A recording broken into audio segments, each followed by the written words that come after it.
Hey guys, welcome back to the channel. This is story about what if Naruto abandons Konoha at a young age and see how this changes his life completely. Part 1. Before I start, please do support for more amazing content and comments for part 2. Do consider to subscribe my channel and share my video to your friends and check out the description as well. Let's start the video. Tsunade jumped gracefully off the branch and dodged the flames directed at her.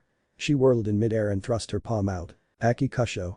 she screamed. A burst of pure blue chakra erupted out from her palm and hit the man, chasing her squarely in the stomach. The man crumpled like a leaf and collapsed. As he fell, the dying light of the daylight glinted off his hit eye. In the dim light, one could see the depiction of clouds on it. Whirling again, Hinata landed heavily on a branch. Blood spurted out from the multiple wounds on her leg and she buckled down onto one knee. She also had multiple cuts on her arms and a single deep wound on her back. If she didn't stitch them up soon, she was going to die from blood loss. She tried to activate her Byakugan to scope out her remaining chazers, but discovered that she didn't have enough chakra left to do so. She searched her pouch for soldier pills, only to find out that she had lost them in one of her many skirmishes. The last 2 days had been hell for her. She only hoped that her team had survived the ambush that had been intended for her. She had led the ambushers away on the hope that they would leave her team alone. At the very least, it would nice to know that her death had not been pointless. She considered ending her life then and there. Death was a much better fate than what awaited her if she got captured. She would, most probably, be forced to bear children, and after enough had been born, her eyes would be harvested. She pulled out a kunai and held it against her stomach. The tip pierced her skin, and a thin trickle of blood dripped out. She held it against herself for a few moments before her nerve failed her. She had taken many lives already in her 18 years of life. Why couldn't she take her own? The noise jolted her out of her thoughts. 5 Kumo nin had appeared. It was time to run again. She ran. She ran like she never had before. Blood was pouring out of her leg. She knew wasn't going to last very long. She saw a clearing up ahead and decided that that was a place as good as any to have a last stand. As she leapt onto the last tree, her leg buckled under her and she fell forwards onto the clearing. She landed heavily on the ground and rolled a couple of times to reduce the impact. She stopped near the base of a tree. Sitting at the base of the tree was a blond man. "Run away," she told him as she struggled to stand up. She would have to try and save the civilian as well now. The man had to be a civilian. She couldn't sense his presence even though he was just a foot away from her. But 5 soft thumps, her pursuers landed in the clearing. Shakily, Hinata took the form of her clan's Taijutsu style. All the Kumo nins drew their katanas. Against 5 jounin, she stood no chance at all. She was about to go on the offensive when the blond man stepped in front of her. He was dressed completely in black. He had a ponytail hanging behind him. He also carried 2 swords which Hinata noticed were arranged in an unusual manner. One was slung on his right shoulder and the other at his left hip. The man spoke in a calm voice. "Although I hate to admit it, I still have a tiny lingering loyalty for the village of my birth, even though I have left it many years ago. The lady here happens to be from there. I don't really like fighting, and so I request you to leave and forget her. I don't want to have to resort to violence." Derision emitted from the Kumo nin. "As if we would abandon a mission like this. Move away, civilian, or we'll kill you." "What are you doing?" Hinata cried. "They are shinobi. Get away before they kill you. I'll hold them off for as long as I can." The man turned his head slightly and stared at her with an eye. They were the most strikingly blue eyes she had ever seen. The corner of his lip twitched upwards for a second before he turned away. "I'm sorry for what I am about to do then. I'll make it quick and painless," he directed at the Kumo nin. Iz reached into his pouch and pulled out a tri-pronged kunai. If one looked closer, one would see that the kunai had a complex sealing array painted on its side. The blond man flung his blade casually at the leading enemy with a flick of his wrist. The Kumo nin instinctively ducked under it. And that was his mistake. And as he learned a second later, it would be his last mistake. As the kunai whistled harmlessly over him, the blond man simply disappeared and appeared instantaneously, above him holding the kunai in one hand and a sphere of pure blue, rotating chakra in the other. He hit the man's head with the sphere, obliterating it completely. As he landed in their midst, he slipped the kunai back into its pouch and drew the sword on his back. With a vertical slash, he cleaved the second Kumo nin into 2 lengthwise. Spinning, he drew his other sword and sliced the third enemy into 2. "Don't let those swords touch you. He's using Fueton techniques," one of the 2 remaining shinobi shouted. The blond man danced back to avoid the 2 slashes directed him. Taking a step to the left, he attacked the 4th enemy. He channeled wind chakra into his sword and swung downwards. A sword was raised to block his blow. His blade cut through steel and flesh as if they were made of butter. The 5th enemy stood still for a few seconds with a look of shock on his face. Then with a scream of fear, he turned and ran. The blond man watched him run away with a blank look on his face. He bent down and wiped his swords on the vest of one of the dead shinobi. Sheathing them both, he calmly walked back to Hinata. She finally got a good look at his face before she passed out due to the pain. Hinata woke up and stared at the blue sky above her. A sky she had never expected to see again. She admired it for a few seconds before trying to get up. Sharp, shooting tendrils of pain streaked throughout her body. "Hinata. Don't you dare get up. You're injured," a female voice called out. Ignoring the pain and the commanding voice, Hinata sat up. She was in the clearing where she had met the blonde man. The clearing where he had slaughtered the Kumo ninjazing her. That same clearing was now the location of a small camp. "Gurenai-sensei, Kiba-kun, Shino-kun. What are you doing here? How did find me?" asked Hinata softly as she espied her dear teammate surrounding her with looks of concern. "We followed your trail. We found you here with all your wounds bound up and these dead guys," said Kiba, jerking a thumb towards the place they had discovered the fallen Kumo shinobi. "Was that you?" "No. That wasn't me. Kiba. Don't bother her. Let her rest. We can find out everything in due time. Now, Hinata, you go back to sleep," Kurenai commanded. With a gently hand, the team leader nudged her student into a sleeping position. Hinata obliged her sensei and fell back. Sleep came to her almost instantly. Her body clearly needed it. She dreamed about the blonde man with blue eyes. A week later, Sarutobi stood up in surprise. "Are you sure?" he asked earnestly. "About what?" Hinata replied. "About the man who saved you. Blonde hair. Whiskers on his face. 2 katanas. Tell me. Are you sure?" "Yes. I'm sure." Sarutobi slumped back into his seat and lit his pipe. There was a look of triumph on his face. He took a few drags before talking again. "Kurenai, your team is the best tracking team we have. I know you guys just got back and that Hinata is injured, but I'm giving you a new mission. You have to track this person down at all costs. I don't care how long it takes. Failure is not an option. Once you reach him, do not engage him at any cost. I repeat, do not fight him. You stand no chance at all. Give him this and say it is from me." Sarutobi pulled out a scroll and began to write steadily. He finished it in a few minutes and rolled it up.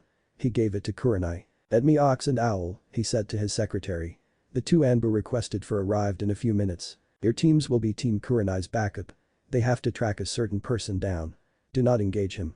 If the target attacks, your sole job is to get Team Kurenai out of there safely and get away without incurring any damage. You got that?"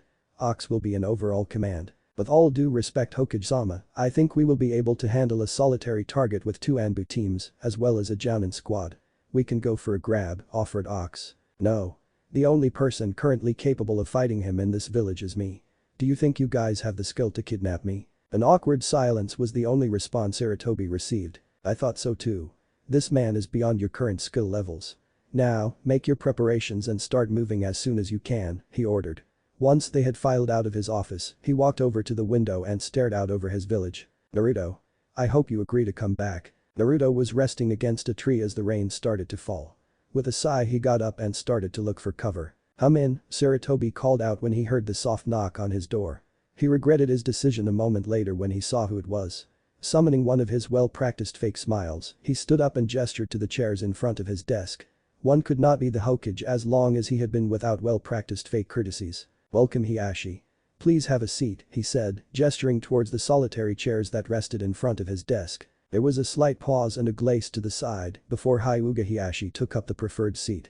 The 2 elders accompanying him took up position by his shoulders. "What can I do for you today?" One of the elders leaned forward slightly and began speaking. "Hokage-sama, Kumo has crossed us yet again and we demand that you take action this time. This is the 3rd time they have made an attempt on our heir, Hinata-sama. We also demand that you summon her back to the village instantly. We must provide for her security." Sarutobi dropped the pretense. "And pray tell me, what kind of action do you suggest? Konoha is the greatest of all the villages. We must put Kumo back in their place. So are you suggesting war?" "Yes, Hokage-sama. Get out." "What? You can't." "I can and I will," interrupted Sarutobi.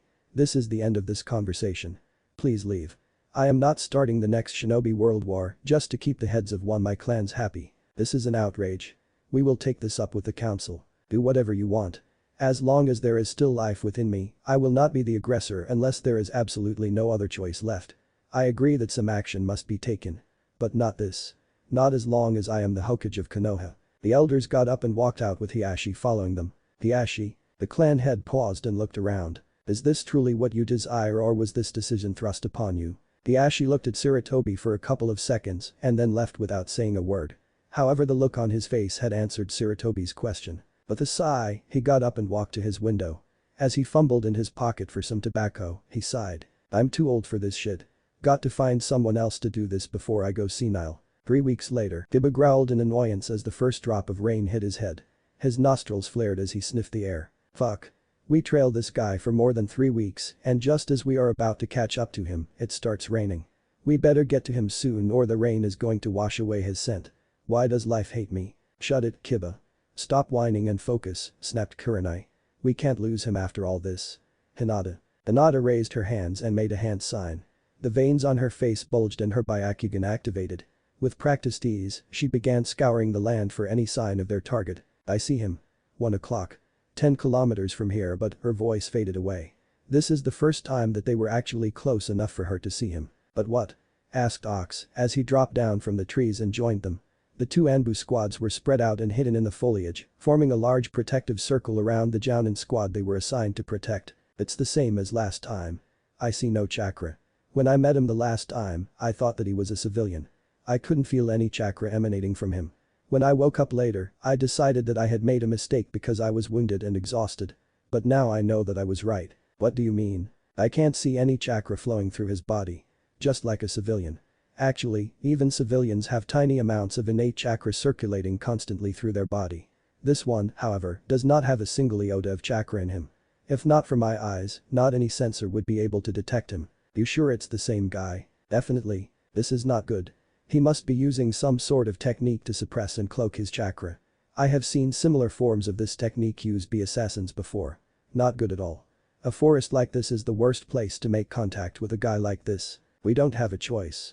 This rain is going to wash away his scent and this distance is the limit of my vision. If he speeds up, then I might lose him. Well then, everyone. Battle stations. Time to make contact. Don't attack unless he does, Ox called out. He jumped into the foliage and joined his 2 alert Anbu squads. Be careful, he called. We're not kids. We can take care of ourselves, growled Kiba. I didn't say you were. Hokage-sama, however, considers this guy to be his equal. If you still want to fight, then be my guest. Kiba gulped. Naruto paused and looked up as the first drop of rain landed on his head. The water was cold. Very cold. As always, it reminded him of that day. Shaking his head, he continued walking. I haven't said anything about it, but here goes nothing. Why are you letting those guys follow you? You're not even erasing your scent. TCH. Can't be bothered with it. The old man must have sent them. They're not enemies. I'll think about doing something if they get too close. Well, they have picked up their speed now. They clearly want to make contact. I can count up to 13 chakra sources and one is not human. What are you going to do? What if they plan to capture you? Nah. The old man would never do that. Let's see what they have to say. It's that girl, isn't it? She intrigues you. Shut it, Kurama-san. You evaded them the last time the old man sent out someone to find you. What's different this time? Alright. I did do something about it. I left a marker behind and they're just about past it. I'm going to go give them a surprise. No harm in talking with them, but it's better to keep them scared while I'm at it.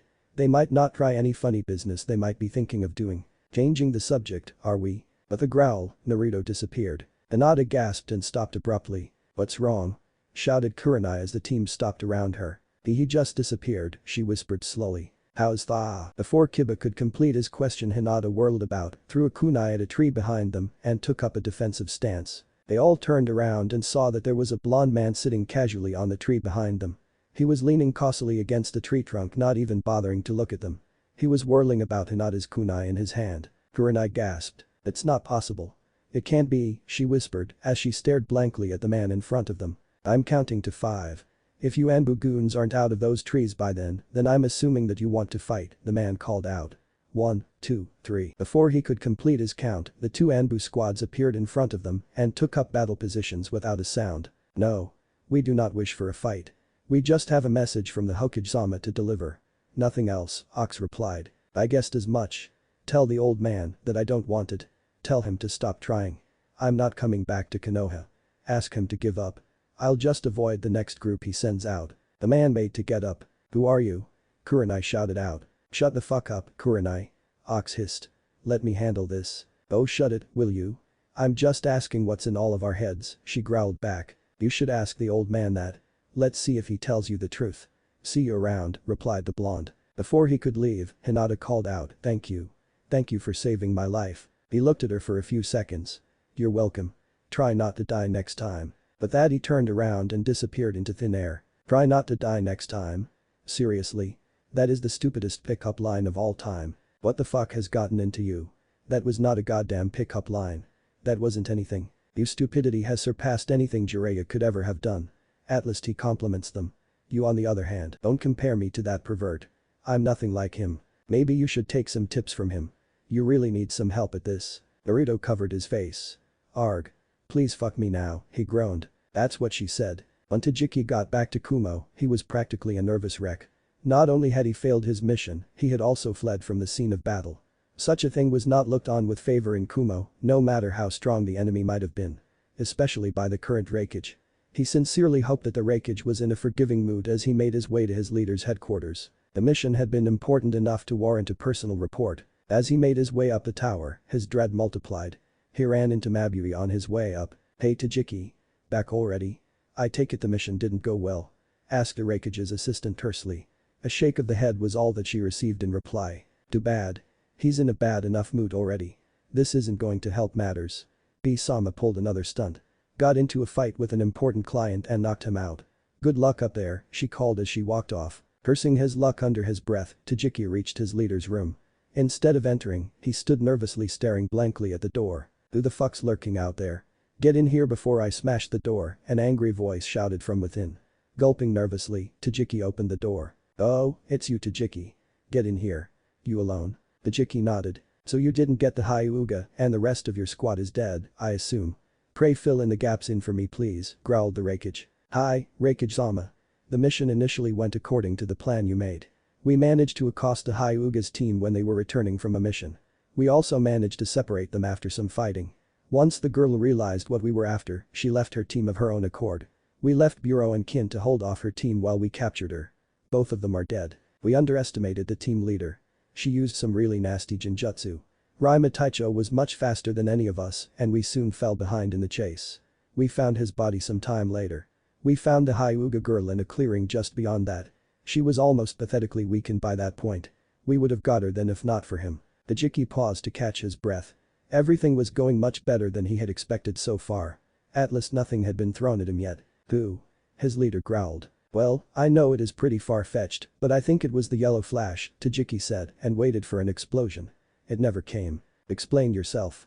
You know as well as I do that the Yondaime Hokage is dead. I fought him once during the last war and I remember his entry in the bingo book. This guy looked just like him and fought just like him. Your memory must be failing you. It can't have been the yellow flash. If it was him, you wouldn't be standing here in front of me. Tell me everything. I don't know how he got there. Jin had said that there was no one else in region for kilometers and Jin was the best sensor I knew. Anyway, this guy warned us and told us to leave the girl alone. He said that his allegiance was to Konoha. We thought he was a civilian. Even though he was right in front of us, I couldn't feel even the slightest amount of chakra coming from him. We attacked. But it was over within moments. He threw some sort of kunai a tri-pronged kunai. The Hokage interrupted. Yes. I think so. And he somehow transported himself to the kunai. Yes, but how'd I? Tajiki stopped his sentence short as the Hokage slammed his hand down on the table in front of him, obliterating it completely. Fuck. It is him. That's the Hiraishin. No one else in the world can do that jutsu, the Hokage shouted. Why the hell did Konoha fake his death? The Hokage muttered to himself as he stood up. He was lost in his own reverie for a while before he shook himself out of it. At home right away and burn the clothes you're wearing and everything in your pack. Then check your body carefully for a seal. The Yondaime can leave a seal on you with just a touch. But he didn't even touch me. Do it anyway. How did you get away? I ran. He didn't pursue. Good. Glad you weren't stupid enough to stay and fight. You didn't stand a chance in hell. The Hokage turned and looked out over his village. Get out. I have a lot of thinking to do. Do not breathe a word about this to anyone. Tajiki turned around and made for the door. The obstruction in his chest slowly uncoiled itself as he opened the door. The Hokage didn't seem too upset at him. I'll deal with your failure later, the Hokage called. Tajiki cursed under his breath as he closed the door behind him. He looked out over his village, his previous anger forgotten. He remembered the first time he had met the Yondaime Hokage. The Yondaime had toyed with him and be with ease. If a man of that caliber was still allied with Konoha, then he would have to be very careful about his future operations. He knew from experience that the Yondaime was not a man to be trifled with. Konoha has really pulled a fast one over the rest of the villages with his stunt. The Yondaime was a man who could single-handedly destroy an entire army. Hiding a man like that away was a masterstroke. Konoha must have used the attack of the Kyuubi as a ruse to fake his death. If his conjecture was true, then it was quite likely that the Yondaime had sealed the Kyuubi within himself. It had been many years since the attack and according to his intelligence, no new Jinchuriki had emerged from Konoha. The fact that they had erased the Yondaime's existence around the same time as the sealing of the Kyuubi was too big a coincidence to ignore. If not for this chance sighting, then Kumo would most likely never have uncovered this golden nugget of information. They did not currently have any spies in Konoha, something which he had always feared would come back to bite him in the ass. Aside, life had just become much more complicated. He would have to warn B to get ready. If the Yondaime was also a Jinchuriki, then he would be an extremely formidable foe indeed. Also the fact that the Yondaime was spotted so far away from Fire Country did not bode well. "Mabui!" he shouted. In a few seconds, his stoic assistant made her entrance. "You called, Reikage-sama?" "Yes." "Hide Tajiki away and issue a notice to all the other villages that he and the rest of his squad were missing men. Request them for any information they may have." "Tajiki? Was the mission that bad?" "Yes. Not only did the Hyuga heiress escape with the knowledge that we were the ones after her but Reikage stopped himself. It wouldn't do if he spread this news to everybody." "Reikage-sama?" "Nothing. Just do as I ordered," he said gruffly. "And get me a new table," he called as Mabui swept out of his office. Kurenai had been a jounin for quite a few years now. She had not abandoned her position as an active shinobi, even after the birth of her child. Albeit she had not been a jounin under the Yondaime Hokage's reign, but she had fought under his command in the Third Shinobi World War on quite a few occasions. She knew what he looked like and she had observed how his abilities worked firsthand. The man her squad had been assigned to track had been a spitting image of the Yondaime. And the way he had teleported himself could only have been the Hurration. She had questioned Hinata on the way back to Konoha. Her student had insisted that she had not seen the man make any hand signs or use any scrolls. He had simply teleported himself to their location. She had an inkling that the Sandaime knew more than he had revealed about the blonde man in question. The man wasn't the Yondaime himself as he couldn't have been more than 20 years old. The Yondaime, if he were still alive, would have been around 40. It had been quite a while since something had intrigued her so much. She would extract answers from her father-in-law, even she had to use her son as blackmail material. The old man loved to dote on his grandson. She waited quietly while Ox debriefed the Hokage. Ox was a good shinobi despite the fact that he was a tad overzealous sometimes. The Hokage nodded when Ox was done indicating their dismissal. She hung back and waited for the others to leave before speaking. The Hokage was looking at her with resignation written all over his face. He knew what was coming and he knew she would not relent until she had her answers. "Otu-san," she said quietly as the door closed behind her. The Sandaime visibly flinched when he heard that. Knowing that she had the advantage, she pounced. "You know who that man was, don't you? Was he the Yondaime's son?" The Hokage sighed in exasperation. "Kurenai, I know you're curious, but I request you drop this line of questioning. There's a reason I haven't told anyone about him." "Why? You don't trust me? Your own family?" The Hokage scowled. "Stop trying to emotionally blackmail me. It's not a matter of trust. He is the Yondaime's son, isn't he? He looks just like him and he's the right age. But why wasn't he wearing a Konoha hit I-8? Is he a missing nin?" "No. I have granted him hermit status," he growled. The old man was getting touchy. She would have to play her cards right if she wanted any more answers. She knew that she was taking a lot of liberties with the old man, but that was one of the advantages of being his daughter-in-law. "When did he leave Konoha? And why does nobody know about him?" she asked softly. Instead of answering her question, the Hokage disappeared in a puff of smoke. Kurenai cursed under the breath.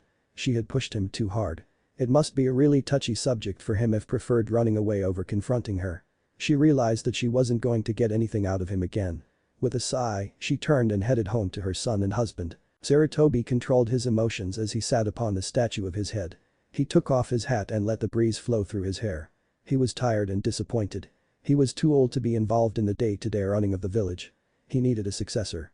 Jiraiya had openly refused and he hadn't spoken to Tsunade in many years. He needed to find a replacement soon, not just for his own sanity, but also for the betterment of the village. 20 years ago, when he had been forced to come back out of retirement, he had hoped that Naruto would be the one to take up the mantle. When the boy had abandoned the village at the tender age of 5, his hopes had been dashed. He groaned in frustration. What had he expected? The boy had been cursed at and hated by the people of the village. There had been several assassination attempts on his life. Things may have turned out differently if he had told the boy about his heritage and his burden. To be hated by others and not know why is an extremely harsh reality to live in. He looked at the face of his successor. Minato had entrusted him with his child and he had failed him. Kushina would kill him if she knew that her only son was a missing nin. Tsurutobi knew that didn't have too many years left to live. He could feel it in his bones. His chakra reserves were getting smaller and he was nowadays finding it difficult to focus in some of the longer council meetings. The Shodai Hokage had once told him that dying with regrets was one of the worst things possible. Tsurutobi made a decision as he stood up. If he was to die, then so be it. But there was no way he was going to die with regrets. He knew what he had to do. There was no way he could face his predecessors and Minato in the afterlife. He had purged Danzo and Root from the village. He had to bring Orochimaru to justice. He had to somehow bring back Tsunade and Naruto to the village. 6 months later, "Wake up, you good-for-nothing slacker." A high-pitched voice screeched. Naruto stirred slightly at the noise and then tried to get back to sleep. "This is my last warning, you brat." Naruto turned over on the couch and displayed his back to the voice. He jumped up with a battle cry when a sheet of icy water was dumped on him. As his pupils adjusted to daylight, he took in his attacker. It was a small, middle-aged woman in her 50s with an angry look on her face. From the way she carried herself, it could be deduced that she was a woman with a no-nonsense attitude to the world. And that was something he knew firsthand. "What?" Naruto asked with resignation. "If you want to stay in my house, then you have to play by my rules. Even if we ignore the fact that you mysteriously turned up on my couch in middle of the night, I do not allow anybody to sleep past 7 in my house," she replied briskly. "Plus, I have been waiting for you for more than a week. I sent the message to the pervert 9 days ago. Look, I came as fast as I could. I just received Sensei's toad a couple of days ago," Naruto said in an appraising voice. He did not want to anger the woman standing in front of him any further. She had taken to throwing frying pans the last time he had visited. Naruto was in the house of Hitomi Satu. She was the transcribing officer for the daimyo's court in the Fire Country. After Jiraiya had tracked down and killed the mercenaries who had murdered her husband many years ago, she had become his spy in the daimyo's court. Every official proceeding of the court went through her capable hands and she passed on any useful information she could glean to Jiraiya. Naruto had been introduced to her 8 years ago by Jiraiya while they were on one of their training trips and he had stayed in her house a couple of times since then. Jiraiya generally collected all reports by Toad and only went in for face-to-face meetings when his confidant insisted that the information he or she had was extremely sensitive. Naruto had received a message from Jiraiya requesting that he collect a report from Hitomi in his place. "Were you seen?" Naruto raised an eyebrow. "Who do you think I am?" Hitomi snorted. "You can never be too careful. You ninja are always overconfident." She turned around and elegantly left the room. "Come on. We'll talk over food." Naruto stretched and followed her into the kitchen. The smell of miso soup greeted him as he walked in. He sat down at the table and helped himself to a large portion. "Why are you here?" "I categorically asked for the pervert himself," asked Hitomi as she dug in. "Said he had been summoned to Konoha about something. As far as I can tell, he's actually gone back. So you're sure that he's not lying drunk in some brothel at this moment?" Well, Naruto scratched his head. "That possibility always exists, but the messenger Toad I got from him specifically said that he had come from Konoha." Hitomi sighed. "Well, there's nothing to be done. You're here and that's better than nothing. So let's get to business. This is only conjecture on my part and that's why I asked for a face-to-face meeting. I think that the civil war in Kurigakure may have ended. We received a herald from the daimyo of the Land of Water 2 weeks ago. As you may know, we have been receiving mission requests for security details from him for the past 4 years. We have been passing on these requests to Konoha as per the standard procedure. I believe that the reason for these requests was that he did not fully trust the shinobi of Kiri due to their inner turmoil. The contract for the detail expired a month ago and this herald said nothing about renewal. I think he has sent the mission to Kiri this time. Hence I believe that the situation in Kiri has stabilized. Do not look at me like that, young man. There is more. Due to pirates lurking in the islands of the Land of Water, trade between them and the Fire Country has been almost non-existent for the past few years, as you very well know. The shinobi of Kiri did not have the manpower to sort this problem out due to their civil war. However, the old trade routes have suddenly been re-established and we have been regularly receiving shipments in the past few months. Also, one of the nobles of the court had hired a Kiri missing nin as his bodyguard. The bodyguard mysteriously disappeared a few nights ago. I believe that is the practice employed by Hunter Nin. Naruto nodded. Well, in my book, these 3 reasons are sufficient to prove that there has been an upsurge in the activities of Kiri in recent months. Considering that there has been no conceivable activity emanating from there in the past few years, don't you consider this to be slightly strange? Naruto leaned back and looked up thoughtfully at the ceiling and spoke after a while. I don't know, it seems possible, I guess. We'll need more information before coming to a solid conclusion. What else you got? Well then, you're going to like the next part even less. It's about a megacure. Let me guess. You think their civil war is over as well? interrupted Naruto. Hitomi glared at him for a few seconds before continuing on. We have been consistently receiving reports from their daimyo about the status of Hanzo's war on the rebellion. These reports stopped coming in 2 months ago. Hence you are saying that Hanzo and his daimyo have been overthrown. Hitomi nodded. Don't you think it's a bit far-fetched? It is, but my instincts tell me that there has been a major upheaval in Omegakure. Your instincts? Naruto's voice trailed away. Have you shared these conjectures of yours with the daimyo? I'm just a lowly court clerk. Naruto sighed and rubbed his face. I don't know. I'm just doing this as a favor to sensei. Don't really care if your theories are true or not. I'll pass it on to him and it's up to him to decide what to do with it. Naruto stood up slowly. Well then, I'll be off. You need to get to work and I need to find sensei. Good luck. And when are you going to find yourself a purpose in life, young man? Not this again, groaned Naruto. You can't just spend your life roaming about the world. Sensei's still doing it. The pervert runs a spy network side by side. What do you do? Nothing. I like it that way, said Naruto as he disappeared. Naruto appeared in a dark room reeking of sake. He looked down at his feet and saw his sensei, Jiraiya. The man had obviously been on a bender the previous night. With his toe, he gently nudged the man. He was generally very grumpy when woken up and Naruto had been on the receiving end of too many beatdowns to not be careful. Wake up, he said softly. Jiraiya stirred slightly but remained firmly in the realm of sleep. Naruto nudged his godfather harder. Wake up, you old fart. He said loudly. With a groan of protest, the toad sage blearily opened his eyes and looked up at his student. What the fuck do you want? You told me you were busy in Konoha, you fucking pervert. This is Konoha and as you can see I am busy. Naruto's eyes widened in shock. He walked over to the window and opened it, letting in the daylight. Staring at him from the mountainside were the faces of the Hokage. He groaned. Fuck. This actually is Konoha. That's what I told you. Bloody hell. I never in my wildest dreams expected you to really be here. I thought it was one of your excuses. Jiraiya groaned in protest as he sat up. Sorry kid. This really is Konoha. This is my flat. In Konoha. Fuck. Snarled Naruto. He hadn't been back here in more than 15 years and frankly he didn't want to back. That had been the one thing he had promised himself when he left. You okay, kid? Asked Jiraiya sensing his distress. Yeah. I'm fine, Naruto said in a while. Let's get this over with so I can leave. I don't want to stay here any more than I need to. I understand, Jiraiya said as he got up. Give me a minute, will you? I need to take a dump, said Jiraiya as he made his way to his bathroom. Too much information, growled Naruto. He looked round the room and sank into Jiraiya's dusty couch. He stretched out his legs, leaned back and stared at the ceiling. It was covered in cobwebs. Jiraiya didn't visit Konoha much, evidently. He closed his eyes and waited for his teacher. As he waited, he heard the sound of the window opening and light footfalls, indicating that someone had entered the room through the window. Minato-sensei?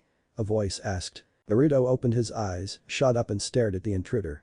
It was a thin, tall man wearing a jounin vest. He had on fingerless gloves and his face was covered by a mask. His hit-eye was pulled down to cover one eye and he had the craziest silver hair Naruto had ever seen.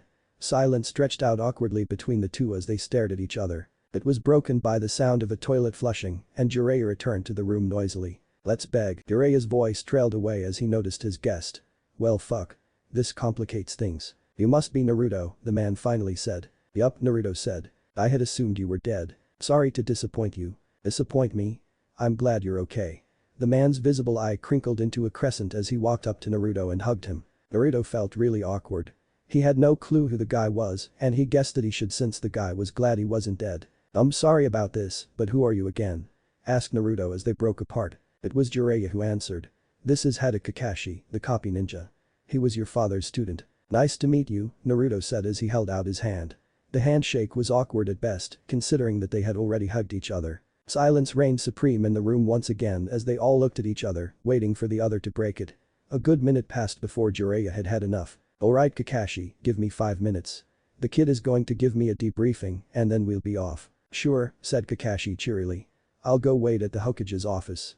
I'll tell him you'll be along in a few minutes. He slipped out of the window and made his way to the Hokage's office. Well, that was weird, said Naruto looking at the window Kakashi had used to exit the room. Yeah.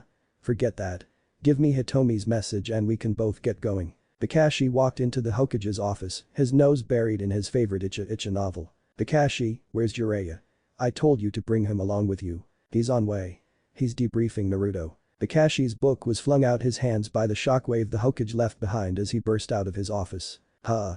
That was weird, he said as he picked up his book and followed his leader at a leisurely pace. Well, that was weird, said Naruto, looking at the window Kakashi had used to exit the room. Yeah, forget that. Give me Hitomi's message and we can both get going, said Jiraiya as he sat down at his table. Naruto didn't respond and continued staring at window completely lost in thought. What's up, kid? Asked Jiraiya, breaking Naruto out of his reverie. Nothing, said Naruto softly as he looked down at his mentor. I didn't expect anyone in Konoha to remember me.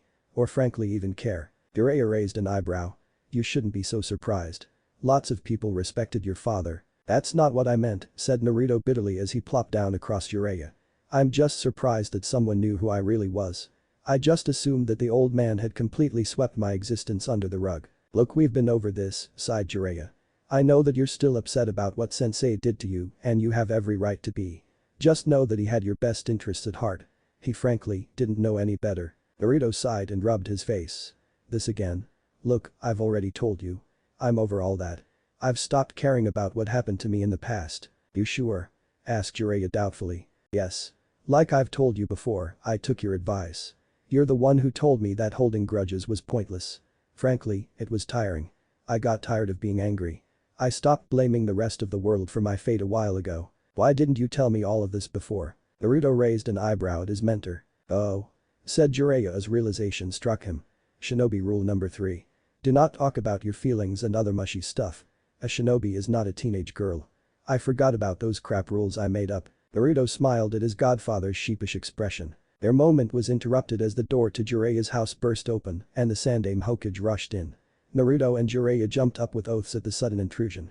In a flash, Naruto had drawn one of his katanas and slid into a defensive pose.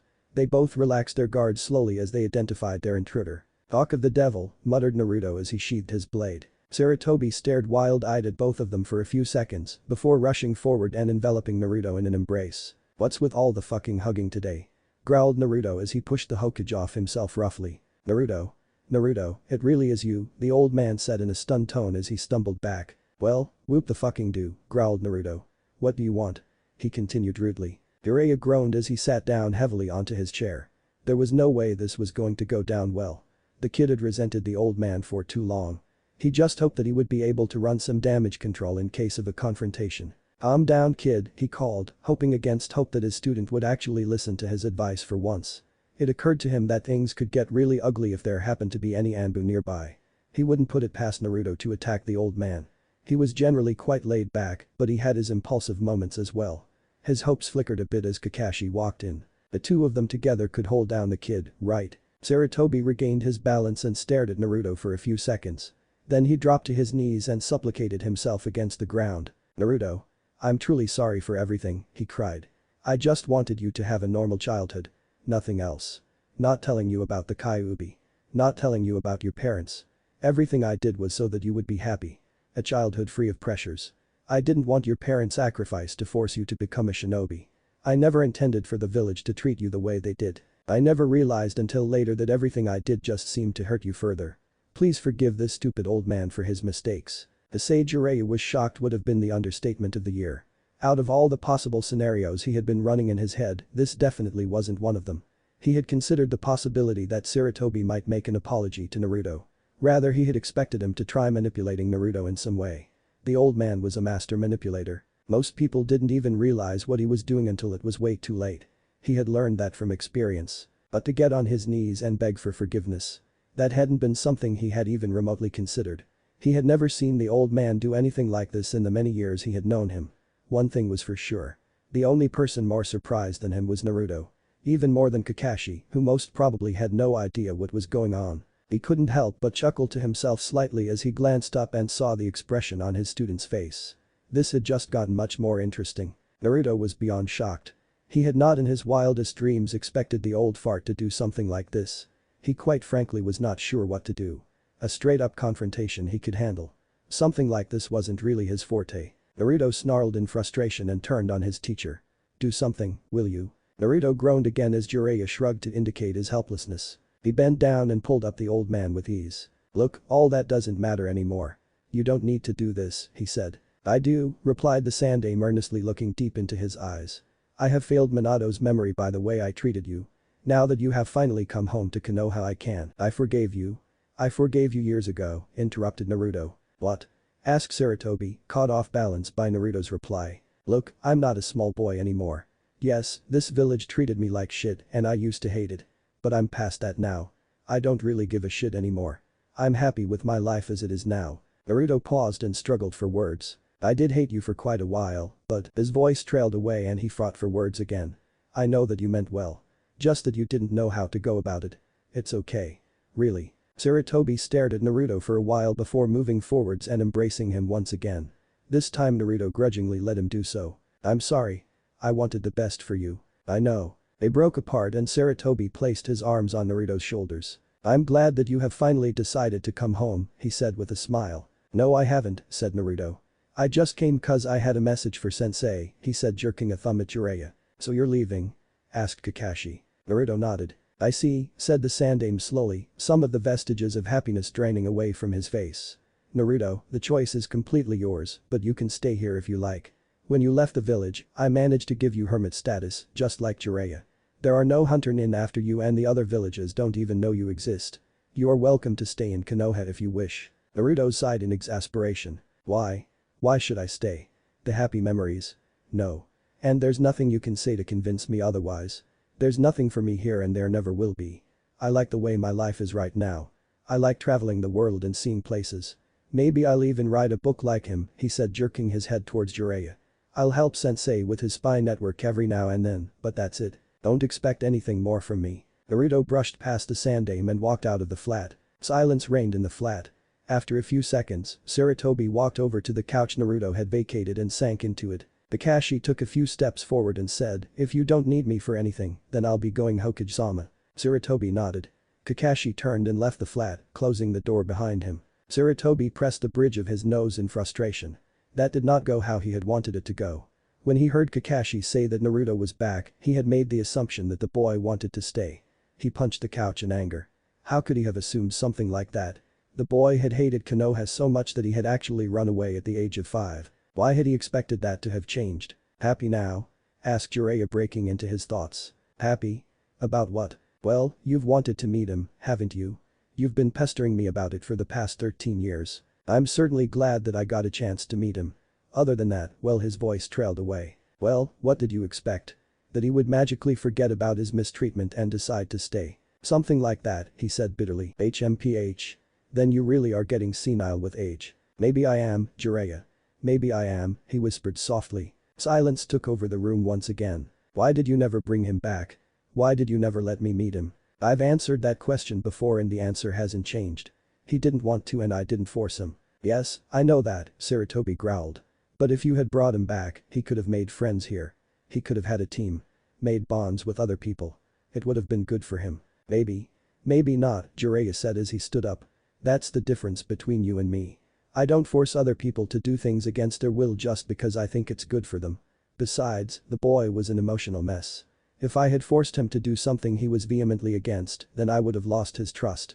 He walked over to his refrigerator and pulled out a bottle of sake. Placing it on the kitchen top, he pulled out 2 glasses and poured out 2 large portions. Taking one for himself, he handed the other to his teacher. Sake at 8 in the morning. You're a bad influence, Jiraiya, said Sarutobi as he downed the glass in a shot. He held out the glass for a refill. Jiraiya raised an eyebrow at him, shrugged and then poured him another. I'm dying, Jiraiya. I don't die with regrets. Naruto is a regret. Yes. One of my biggest. I won't be able to look Kushina and Minato in the face when I die at this rate. That's why I wanted to rectify my errors with him. Look, that's all well and good, but manipulating him into staying isn't the best way to go about it. Sarutobi sat up in anger. Manipulate him? What do you mean? That whole show just now? You think I don't know what that was? All the strength left Sarutobi's shoulders and he fell back into the couch. If my own student thinks that I'm a lying bastard, then what hope do I have? Jiraiya whirled about and looked at his teacher. You really meant all that? He asked incredulously. Do you think I would prostrate myself before a 20-year-old boy if I didn't really mean it? Well, shite, Jiraiya whistled. Look, sensei, I know Naruto. He extremely laid back, but he doesn't take kindly to being forced to do anything. He absolutely loathed it when I was teaching him how to break out of a Jinjutsu. He hated it when his own body wasn't under his own control. He's a good kid, but he has a lot of trust issues and problems with authority. Understandably so. He's also a lot like both of his parents. He's got Minato's intelligence and kindness. He's got a bit of Kushina's mischief as well, but rarely ever lets it out. He's got a personality of his own, and he's just as stubborn as both his parents, you've got to understand that. If you want him to accept you, then you're going to have to see him for what he is. Tsunade leaned back and looked up at the spidery ceiling, just as Naruto had done a while back. It seems to be so, he said softly. Well then I'll have to do what I can to build bridges before he leaves. Naruto walked out the flat and made for the stairs. He paused at the top step and leaned over the banister to have a look down. He was on the 4th floor. Using the banister as a fulcrum, he jumped over and landed lightly on the ground a few seconds later. He stood up and brushed himself off. Looking around, he spotted the exit and walked out. The building opened out onto a reasonably busy thoroughfare.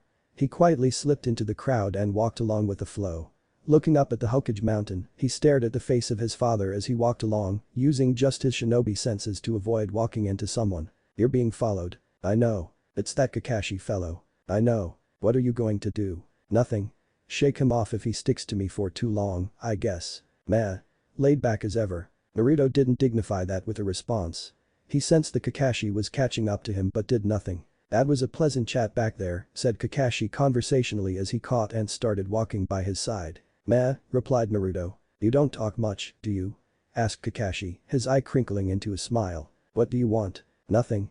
Just wanted to talk. About you. I owe you no answers, said Naruto, a tad harshly.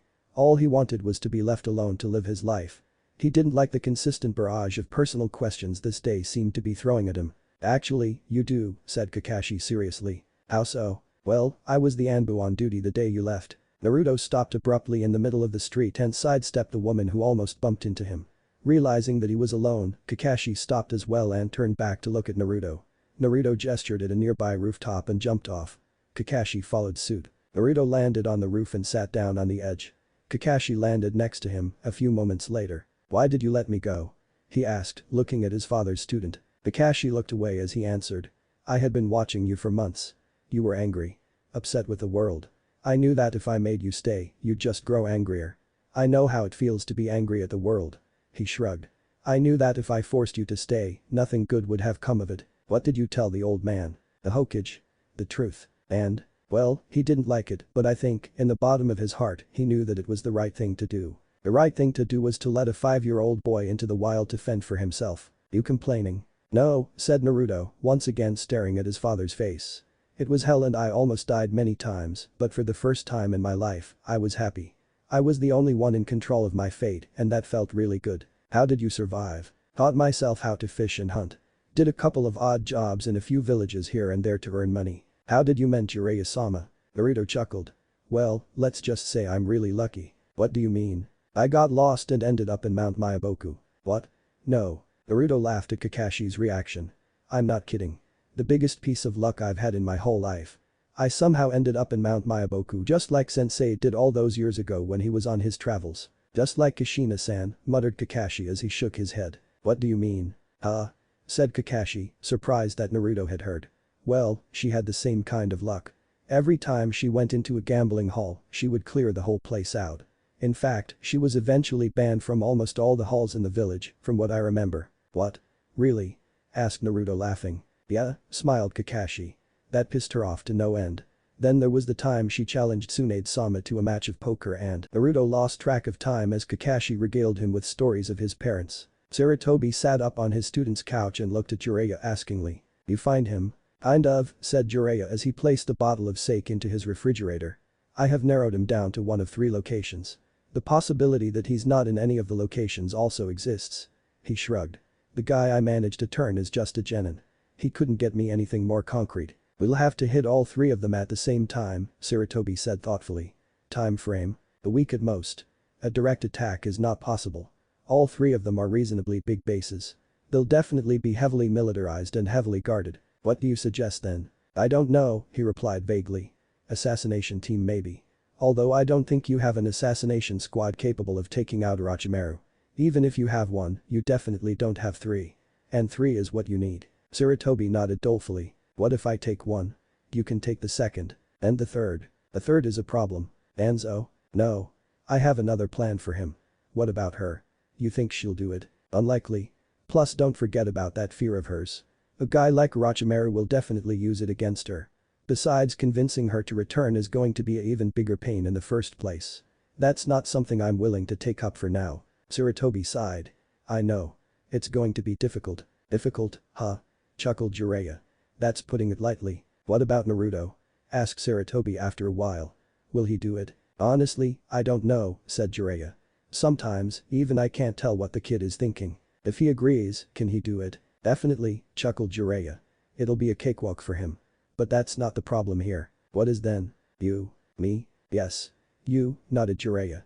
The Hokage running a mission himself. It's too risky. The village can't afford to lose you now. You have no obvious successor right now. I can take care of myself. I don't think you can. Orochimaru, he's not the same anymore. I've been to one of his bases. It was horrible. The kind of things he was doing in there were unspeakable. He's definitely modified his body somehow. That much I'm sure of. It's not going to be an easy task to kill him. Besides, are you sure you can do it? You let him go the last time. You're one to talk. You let him go as well. My case was different, said Jiraiya as Sarutobi raised his eyebrow at him. Back then, I don't think I was strong enough to beat him even if I wanted to. You had already mastered Sage Mode by then, hadn't you? Jiraiya nodded. Then you could stop him. I've seen you fight in Sage Mode. There was nothing Orochimaru could have done to stop you. Jiraiya shrugged but didn't reply. I never asked you this before, but I will now. What actually happened that day? It's complicated. I said Jiraiya, his voice trailing away. Jiraiya. Out of my 3 students, I always treated you the most poorly. Yet here you are. You are the greatest of the 3. You're the only one who still talks to me. I have regretted my behavior for quite a few years now. Please. Place your trust in me. You're the only person I have left in this world. Bawako is gone. Danzo is gone. Orochimaru is gone. Tsunade is gone. Minato is gone. You're the only one left. Please. Jiraiya turned and stared at his teacher. I had always admired Orochimaru. Since the beginning. I was jealous. Jealous of his talent. And jealous of the attention you gave him. But I always respected him. He made me work harder. When he betrayed us, I was lost. I had worked so hard to be better than him and he turned his back upon us so easily. I wasn't in the right frame of mind when I faced him. Couldn't even bring out a quarter of my full strength, that's how fucked up I was. I didn't let him go. He was just stronger than me that day. Silence ruled the room for a while once again. I'm sorry, said Sarutobi. For what? For not helping you when they both left. You must have been as lost as I was. As lonely as I was. No. It's okay. I had Minato, he was a good kid. Yes. I know. So, you found her? Asked Sarutobi after a long silence, steering the topic away from Orochimaru. Yes. She's in Wind Country. She ran up a huge debt with a local noble. She's healing the noble's daughter in compensation. Good. Good, muttered Sarutobi. What are you to do about her? Meet her myself, he said simply. Wah? Well, that might actually work, you know. He nodded, standing up. I have work to do. Meet me after you've debriefed Naruto. I'll tell you what I've decided to do. He headed back to his office. Clouds of dust rose from the floor as Naruto slipped into his old apartment through the window. The place was exactly how he had left it. He wondered why it hadn't been reclaimed once he had left. His sneakers were still waiting by the couch where he had left them 15 years ago. He walked over and inspected his old bedroom. He bent and picked up the Santa hat he used to wear to sleep. With a wistful look on his face, he dusted it off and threw it onto his bed. Walking over, he raised a fist and punched the bed. A huge cloud of dust was shocked out of his sheets. Focusing the slightest amount of chakra to his chest, he opened his mouth and blew out. His minor futon blew away all the floating dust. He turned about and crashed down onto his bed. As he stared up at a familiar ceiling, a feeling of nostalgia flooded him. This had been his home. The only home he had ever had. And someone had made sure that it had remained untouched. If he looked into the cupboard above the sink, he was sure that he would find a stack of long-expired instant ramen cups. With a sigh, he rolled over and stared out of the window next to his bed. The tree outside his window was in bloom. He stared at the white blossoms for a while before coming to a decision. He slid off his bed and opened his window. He jumped onto the tree and began to pick flowers. He finally found what he was looking for after an hour of searching. He calmly walked over to the 2 graves and bent down. He placed one of the 2 bouquets he had made on each gravestone. Then he leaned back and sat down heavily in between his parents' graves. He stared at the inscription silently for a while. A solitary tear leaked out his right eye and rolled down his face. His shinobi senses kicked into action as he heard a soft rustle behind him. In an elegant move, he spun while getting up and placed his katana at his attacker's neck. Fancy seeing you here. It was Kakashi. He was holding the tip of his sword between his index finger and his thumb. Sorry, said Naruto, withdrawing his blade and sheathing it. No harm done, said Kakashi airily. You're fast, said Naruto as he turned and sat down again. Kakashi didn't respond. You following me? Aim to tell sensei that his son's doing well. I see. They both kept vigil in companionable silence until the sun had almost set. Ramen?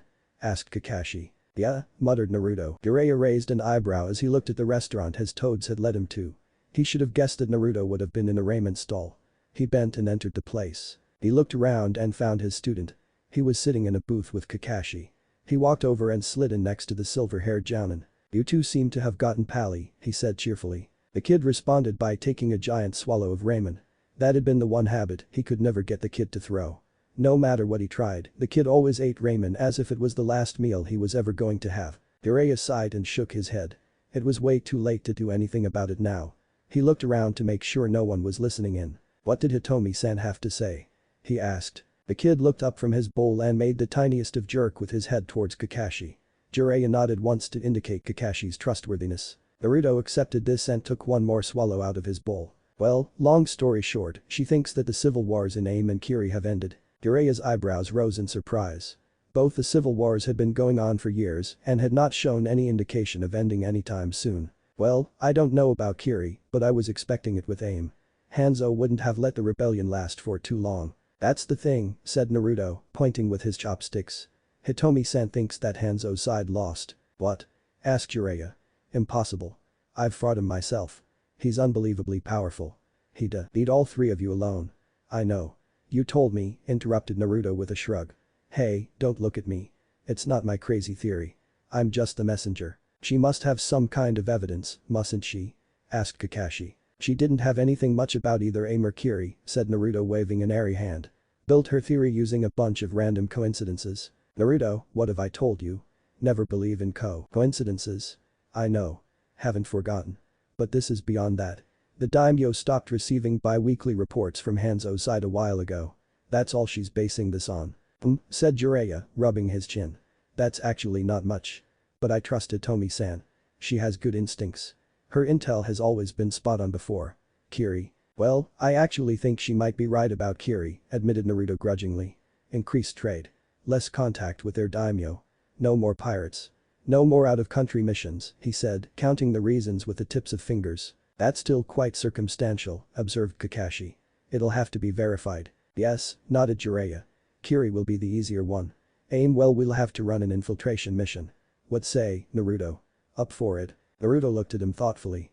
Well, I've never been to Aim before. Might be interesting, I guess. What do I get? The old man will definitely classify this as an S rank. How much do those pay nowadays?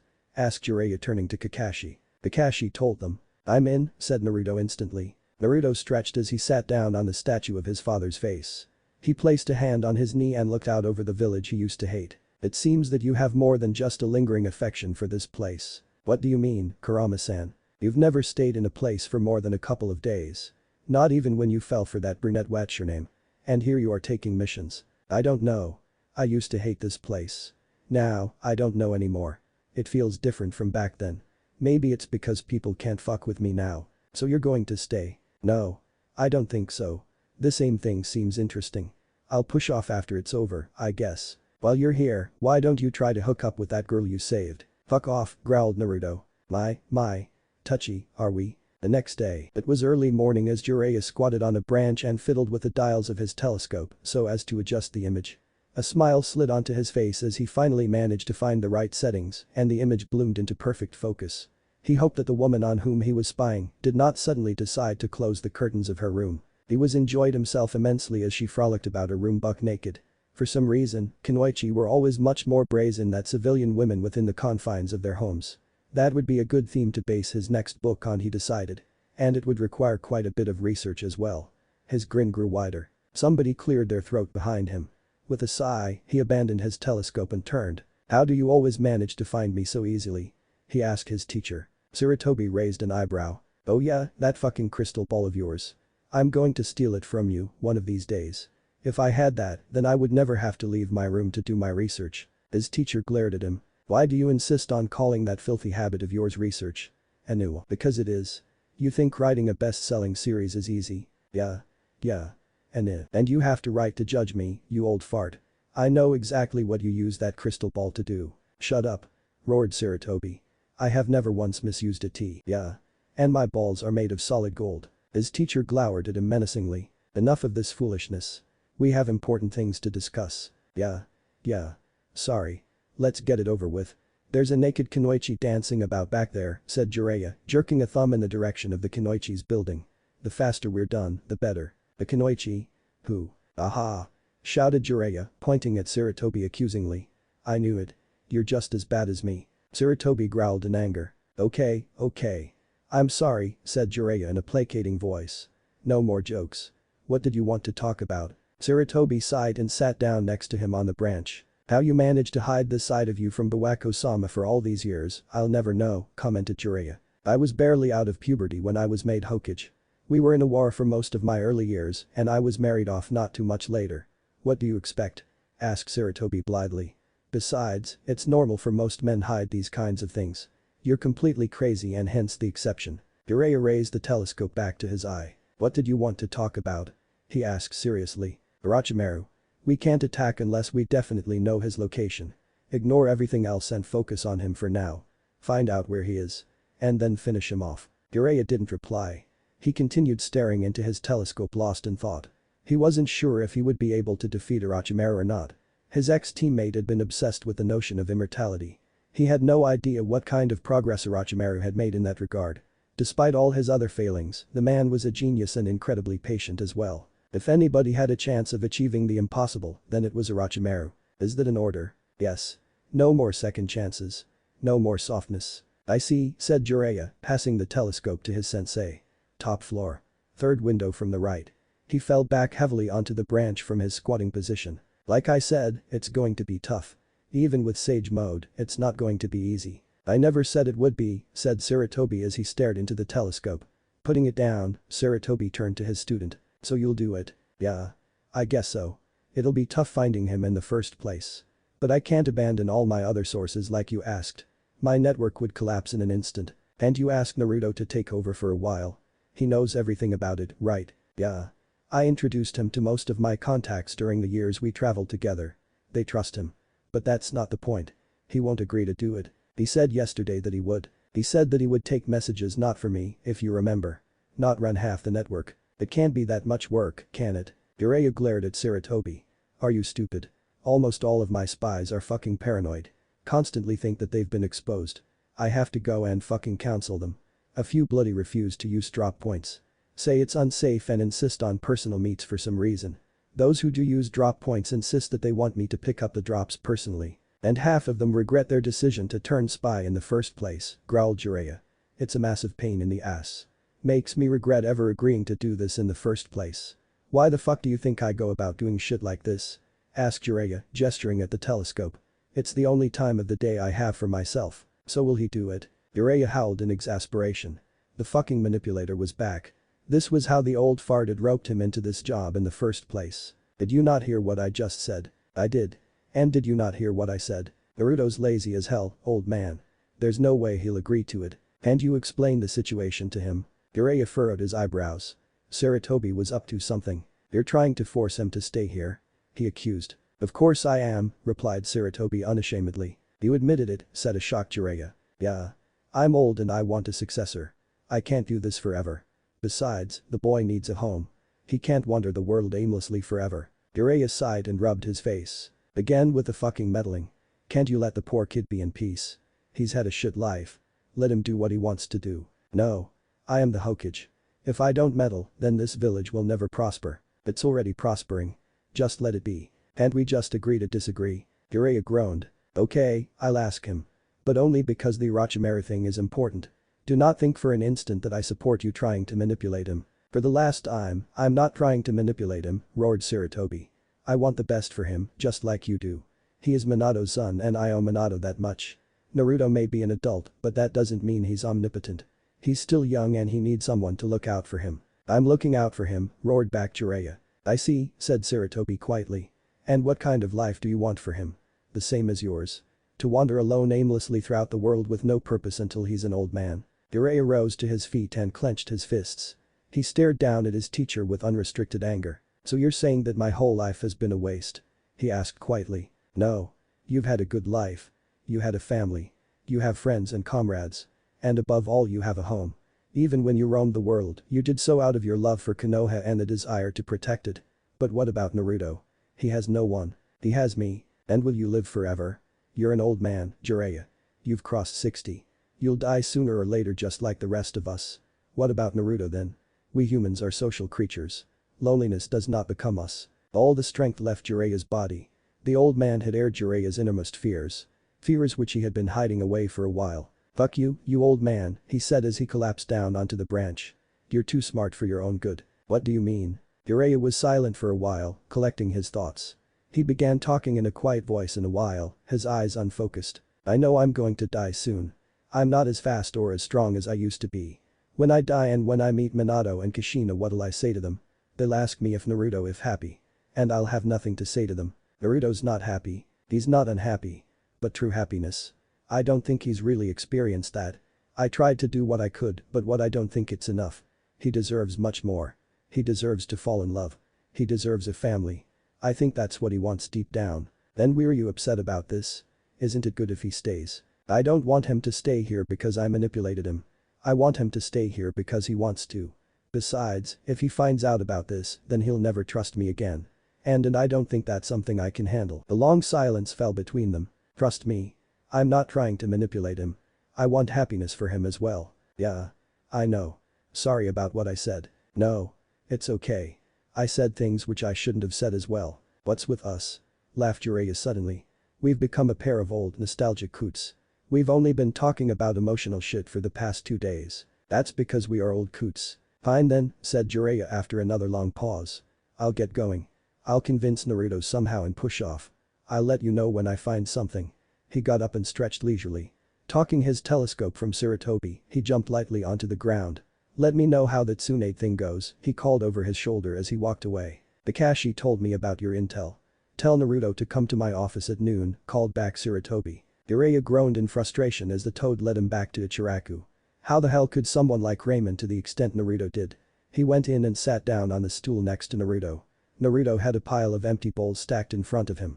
His student looked up from and nodded at him. "Sup, sensei? I need you to cover for me. I have some stuff to do and I can't handle the network for now." "Research?" asked Naruto with a scowl. "No. Mission." "Oh, okay then." "Huh?" asked a stunned Jiraiya. "You'll do it?" "Yeah." "What's wrong?" asked Naruto as he took a sip of his broth. Jiraiya inspected his student suspiciously. Something was wrong. Naruto had given in way too easily. He had been expecting to bribe the kid. "You agreed way too easily," accused Jiraiya in a low voice. "What? You need my help, right?" "So I agreed." "Right," said Jiraiya disbelievingly. "What the fuck, man? I agreed to help you. Be grateful." Okay. Thanks then. I received a message from Ashima today morning. He's made a drop. Don't forget to pick it up." "Here's my notebook," he said, passing over a small book. "That's got all the recent activities in it. Here, this is my treat. Consider this my thanks," said Jiraiya, slapping some money onto the counter and standing up. "The old man wants to meet you in his office at noon about a mission. I'll be busy for a while. Come find me if you get into any trouble. Be careful. The old fart's trying to force you into staying," he said and disappeared in a puff of smoke. Naruto slowly ate the last of his ramen, lost deep in thought. Hinata's eyes snapped open when she heard the knock on her door. She rose from her bed gracefully and walked to her closet. "1 second," she called as she rummaged in the closet. Pulling out a robe, she pulled it on and secured it tightly. Padding over to her door, she opened it and greeted her visitor. "Hello, Ao." "Stop doing that," she reprimanded as the man bowed low. No matter how many times she told them, they never seemed to listen. She hated it when the branch house members treated her like they did her father. Ao straightened and looked at her unashamedly. "Good morning, Hinata-sama. There is a messenger from the Hokage. You have been summoned to his office at noon. You were mentioned by name." Her name had been mentioned. That meant that she had not been summoned as an Anbu member, but as a standard shinobi. Ordinary messengers did not know the identities of Konoha's elite. "Thank you, Ao. I'll be down soon," she said as she closed the door. She wondered what kind of mission the Hokage had for her. Her ill-fated mission 6 months ago with her old team had been her first non-Anbu mission in a while. She couldn't remember the last time she had run 2 regular missions in such a short time span. Pulling off her robe, she walked into her bathroom for a long soak. Hinata slipped out of the Hyuga compound and set off towards the Hokage's tower at a brisk pace. The time was 11:45 and she had more than enough time to make it on time even if she walked. Her hair was pulled back in a ponytail and she was wearing the standard issue Jounin uniform. She had taken care to wear a long-sleeved shirt over her fishnet armor in order to hide the Anbu tattoo on her shoulder. She gloried in the warm noonday sun as she walked and mentally prepared herself for the upcoming mission. It would be good to do a non-Anbu mission again. Although she enjoyed her position amongst Konoha's elite, the amount of blood in every mission never ceased to amaze her. In short order, she arrived at her destination and made her way up the tower, smiling at the occasional acquaintance. The Hokage's assistant nodded her in as she reached the topmost floor. With a smile of thanks, she knocked on her leader's door. "Come in," the Hokage's voice called. She pushed open the door and made her way in. The Hokage was standing at the window and staring out at the academy. He seemed to be looking at a bunch of children playing in the academy playground. He pulled his pipe out of his mouth as he turned and smiled at her. "Tsunade," he said cheerfully. "It's good to actually see your face for once." "Hokage-sama," she curtsied. There was no one else in the room. She was either going to be assigned a solo mission or her team was late. She settled into a comfortable stance at the center of the room as the Hokage walked back to his desk. "It's actually good that you're early. I expect your partner is going to be a bit late." "So it was a two-man mission then. Quite unorthodox." The Hokage considered her for a while as all vestiges of his previous smile left his face. "This is going to be an extremely unorthodox mission for you in more ways than one. I'm giving you this mission because I trust you and have faith in your abilities. Your partner for this mission is N." The Hokage was interrupted by the sound of a window opening to her right. She whirled about and stared. And stared. And stared. "Sorry, I'm late," drawled the intruder. It was the blonde man. It was the blonde man who had rescued her and who she had been asked to track. The man had been addressing the Hokage. Now he turned and looked at her for the first time. He was just as surprised to see her as she had been on seeing him. He stared at her for a few moments before turning away with a look of resignation. Mimicking his actions, Hinata turned back to the Hokage. "He is my partner?" she asked softly. "Yes. This is Naruto." "Naruto, please meet Hinata." So the man's name was Naruto. Naruto. What an odd name. But he is not a shinobi of Konoha. "Technically, I am," interjected Naruto before the Hokage could answer. She turned her head towards him. "What do you mean technically?" "Well, I'm told that my name's on the list." Hinata looked askance at the Hokage. The Hokage sighed. "Yes. That is true. Anyway, now that Naruto is here, let us begin. He has brought us some intel. It is his belief that the civil war in AIM is now over. We have not received any official communication from AIM or their daimyo, so we cannot confirm this. Hence, we do not know if the previous ruler Hanzo is still in power or whether the rebellion was successful. If the civil war is truly over, then it is essential that we ascertain the true leadership of AIM. As you may know, there is no love lost between AIM and Konoha due to the previous wars. Even if there is a new power in AIM, I do not expect them to become our allies anytime soon. Too much of their blood has been shed by us. At best, we can hope that they remain neutral. I have already informed the border patrol, and they will remain on high alert until we can be sure that an attack isn't coming. That will be your job. You two have to infiltrate AIM and find out as much as you can. Do not under any circumstance be detected. If the worst happens, ensure that Konoha's involvement is not revealed. This is a S rank, so please be careful. Any questions?" "Yes," said the man named Naruto. When I agreed to do this, it was under the assumption that I would be alone." "No offense," he said looking at her. "None taken." "I'm sorry, Naruto. The village frowns upon solo missions unless during emergencies. Ordinarily, this would be a mission assigned to a four-man cell. You should be thankful that I made an exception in this case. Besides, due to her abilities as a Byakugan user, Hinata is one of our best infiltrators. You'll be foolish to turn her down." Naruto accepted defeat and nodded in resignation. "What's the time frame for the mission?" asked Hinata. "Obviously, the faster you finish the better. But I would advise you not to unnecessarily hurry and end up making a rookie mistake. Do not worry about the border patrol. They have been idle for quite a while now. A situation like this is good training for the newcomers in their ranks. Anything else?" "Good. You can decide all further arrangements amongst yourselves." Both of them made to leave the room. "Hinata, please stay behind for a few minutes. I have some things to discuss with you." Naruto looked at the Hokage with a raised eyebrow and then looked at her. "I'll be at Ichiraku's ramen. Meet me there when you're done. You know the place." She nodded. She had eaten there a few times with her old team. He nodded and slipped out with a wave at the Hokage. "Well, you totally blew that. Meet me at Ichiraku's. That's the worst way to ask someone out on a date." "It's not a date, you idiot," growled Naruto in resignation. He had known the instant he had seen her in the old man's office that the stupid fox was going to make his life miserable. "You sure? Anyhow, it doesn't matter if you blew it. You're going to be alone with her for quite a while. This is your chance. Are you going to be this irritating the whole mission?" "Definitely. Don't you have anything better to do?" "Considering that I'm stuck within you, no. Naruto ignored him and walked calmly to Ichiraku. What are you thinking? I'm thinking that it's nice here. I always expected to hate it if I ever came back.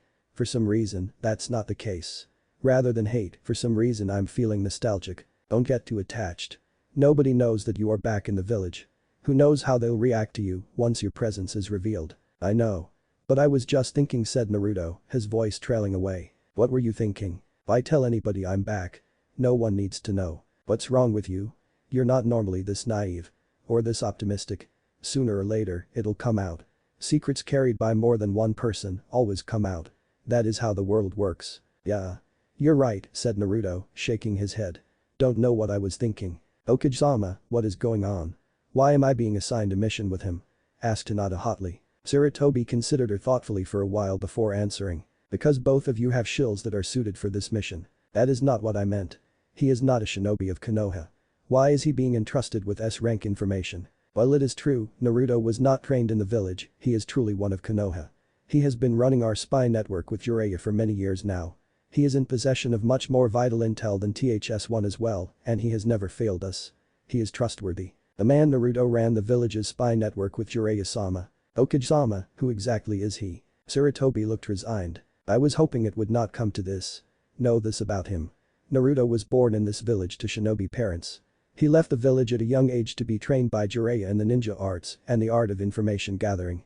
Like I said, he came to us a few days ago with some important intel and volunteered to this mission. If what you say is true, then he is accustomed to working alone. Why am I being assigned to this mission? He is accustomed to working alone, that is true. But he has never had something to lose. This is the first time he is going on such a mission for the village. A mission with disastrous consequences for us if it goes wrong. Hence, I'm sending you. You have a lot of experience with regards to infiltration. Your knowledge is essential to the mission. It is your job to ensure that he does not slip up. I see, said Tsunade. So she was basically a chaperone. I will fulfill the mission to the best of my abilities, she said with a bow and left. Naruto was eating a bowl of pork ramen when she arrived. Nodding at her, he picked up his bowl and moved over to a booth. She sat down across him. You want to order something? He asked, surprising her. Nothing for me, thank you, she replied with a shake of the head. Sure. I've eaten ramen in a lot of places, but this place is by far the best. I'm sure, she replied softly. We have a lot to discuss. Should I wait till you're finished? She asked, gesturing at his bowl. He was the one who was surprised this time. No, he replied with an airy wave of his hand. Let's begin. Okay then, she nodded. When do you want to leave? Any time is fine with me. We can leave after I'm done with this bowl, if that suits you. No. I require some time to get prepared. How about tonight? She asked.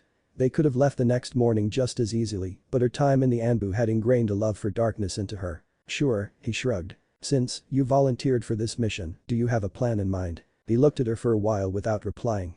Lifting his bowl to his mouth, he drained it in a gulp. Putting it on the table, he wiped his mouth with a napkin. Entered the village as a civilian who wants to hire shinobi for a mission. That'll give us a sure-shot way to see who's in charge. I see. I don't see where I feature in your plan. That was my original plan. We'll stop at the last civilian village in Fire Country that falls en route and change into our disguises there. We can pose as siblings, I guess. No. We have to be lovers. Almost every eloping couple posed as siblings to avoid suspicion. Considering that they didn't look it similar, it would instantly raise eyebrows. Especially in a shinobi village. We don't look at all alike. No shinobi is going to believe that we are siblings. He looked at her thoughtfully and then nodded. Valid point. A couple it is, then, he said with a shrug. How do you plan to avoid censors? She asked. I can suppress my chakra completely. You? Chakra suppression seal. Okay, he nodded. You want to split up within aim or stay together? We can decide that based on the circumstances once we get there. Fair enough. Why do you want to pose as civilians? We can infiltrate, grab a high-ranking shinobi and escape. She asked. Too messy. Things can go wrong and the chances are that we'll be discovered. She nodded in agreement. She had asked just to test him and he seemed to know that as well. Both of them were sizing the other up as carefully as they could. Neither of them trusted the other yet. Any long-range techniques? He asked. No, she replied coolly. I work best at close or mid-range only. You? Me? I do okay at all ranges. I see. Cover story. We can come up with it on the way. No point wasting time here. She agreed thoughtfully. Anything else you want to know? He shrugged in response. You? He asked. The Hurration, she replied. She had read up all she could about the Yondame's signature technique after their second encounter. Her research matched exactly with the jutsu she had seen him perform. He must have learnt it from Jiraiya. She had read that Jiraiya had mentored the Yondame as well. What about it? He replied, a tad defensively. You can perform it, can't you? He once again shrugged in response. He seemed to do that quite a lot. He was almost as laid back as Shikamaru, it seemed. She made a mental note to never introduce them to each other. How does it work? Why do you want to know? This time there was no mistaking the defensive nature of his words. I need to understand it if we have to work together. No, you don't. I don't intend to use it in this mission. Can't you take us to aim directly? It would save time. I can't. It doesn't work that way. She nodded and didn't pry any further. She could see that he wasn't going to tell her anything more. If there's nothing else, then I'll get going. There are things I need to prepare. He shrugged and they both got up. She left the stall as he made his payment and walked home. The Hokage had been right. This mission was going to be tough in more ways than one. Her partner was a complete mystery. Naruto sighed as he left Ichiraku. His partner was already out of sight. He stared up at the sky for a few seconds before walking away. I'm already regretting agreeing to this thing. Don't look at me. You're the one who volunteered. I thought I was going to do it alone. I didn't expect the old fart to stick a minder onto me. What do you think of her? She's strong. Really strong. And confident. And too fucking polite. I was seriously uncomfortable back there. Almost cursed a couple of times. She's a Kunoichi. I'm sure she's heard them all. That's not the point. So you're going after her? You crazy? There's no way I'm going after a Kunoichi. That was only your idea in the first place, if you remember. I never expressed any kind of interest at any point of time. Besides, Kunoichis are too much trouble. And I think she was in Anbu. Plus she's way too calm and quiet for my tastes. Yes. You prefer them loud and needy. Yeah. That's not a good thing. Less trouble. At least I can tell what they're thinking. I had no idea what was going through this one's mind back there, he said, jerking a thumb back in Ichiraku's direction. And what makes you say she was in Anbu? I said she might be. Ordinary jounin do not become infiltration experts that easily. Kurama was silent for a while. Come on. Even you've got to admit that this whole scenario is interesting. You've never traveled with anyone other than the pervert before. Nah. It's too much of a pain in the ass. Why don't I just push off now? Everything'll be easier that way. Your choice. Naruto sighed. I really want the money. It'll make life easier for quite a while. Once again, your choice. Kakashi was just about to leave his apartment when there was a knock on his door. He opened it and saw that it was Naruto. How did you know where I live? He asked, admitting his sensei's son. Naruto shrugged in response. I got assigned to the mission. The AIM one, he said. So? Well, I've been assigned a partner, right? And I'm the only one you know in the village. Naruto smiled sheepishly and nodded. Kakashi sighed. Grocery shopping could wait. Closing his front door, he sank into his couch. So who is it? Hinata Hyuga. Kakashi was surprised. He hadn't expected that. I see. What do you want to know? What's she like? Well, she's quite skilled for one. I believe she was recruited by the Anbu about 3 years ago. That little factoid didn't seem to surprise him. And, well, don't really know too much about her. Nice girl. Quiet. Heir to the Hyuga clan. That statement did get his attention. She's the heir? Yes. And she's in the Anbu. I believe her father was against it. Kurenai, her teacher, mentioned something about it to me. As far as I know, she's doing it against her clan's wishes. Okay. What else? I don't know. She's pretty. He offered feebly. They're pretty useless, you know that. Oh yeah. She's got this older brother who beats the crap out of anyone who hits on her. Naruto stared at him incredulously. I want useful info. Not shit like that. I have no intention of hitting on her. I just want to get through this mission in one piece, said Naruto hotly. Kakashi shrugged apologetically. Hey, don't kill the messenger. I'm just telling you what I know. Sorry. Fuck. This whole situation is a pain, complained Naruto. Want tea? Offered Kakashi. Nah. Got to go. I'm leaving tonight and there's shit I need to do. That bastard Jiraiya dumped his network onto me for a while. Sarutobi looked up at the knock on his door. He had been waiting for this. Come in, he called. The door opened and admitted a pink-haired Kunoichi. Hello, Sakura. You're right on time. I've got a mission for you. You need to find someone for me. She's a medic just like yourself. She was waiting for him by the time he reached the gate. She was wearing the same outfit she had worn in the afternoon, but now had a pack slung over her back. She raised an eyebrow at him as he walked up to her. You seem to have forgotten something, she said dryly. No. I'm okay, he replied. All his worldly belongings were in Mayaboku and he summoned them as he needed them. She stared at him blankly. Then with a shrug, she turned and began walking. Naruto followed without a word. They walked in silence for about 10 minutes. Without warning, Hinata jumped and took off through the trees. Shocked still for a second, Naruto stared at Hinata's disappearing back. With a sigh, he jumped and followed suit. Putting a slight burst of speed, he caught up with the kunoichi and slowed to match her pace. The warning would have been nice, he commented blithely. He cursed himself the moment the words left his mouth. He never let other people get to him. Yet she had managed to get under his skin with relative ease. He cursed under his breath once again. This was all new to him. Him handling Jiraiya's network. Meeting the old man and Kakashi. Visiting his parents' graves. This mission. Working with a teammate. And it had all been dumped on him within the span of a couple of days. He was used to a much slower and sedate pace of life. He didn't like sudden changes. Rather, he preferred to ease into change. He had learned that the world didn't surprise him as much that way, and he had never really liked surprises. Especially the nasty kind of surprises, which involved strangers trying to kill him for no fault of his own. A reply broke him out of his reverie. We'll travel through the night. Stop at dawn and rest till noon. By dusk we'll reach Tenzin town. We can spend the night there and assume our disguises. The border's only half a day's walk from the town. He shrugged in response. He didn't have anything to say. It didn't matter to him if they reached aim in 3 days or in a month. Although being in the company a stranger for a month wasn't something he was quite willing to go through.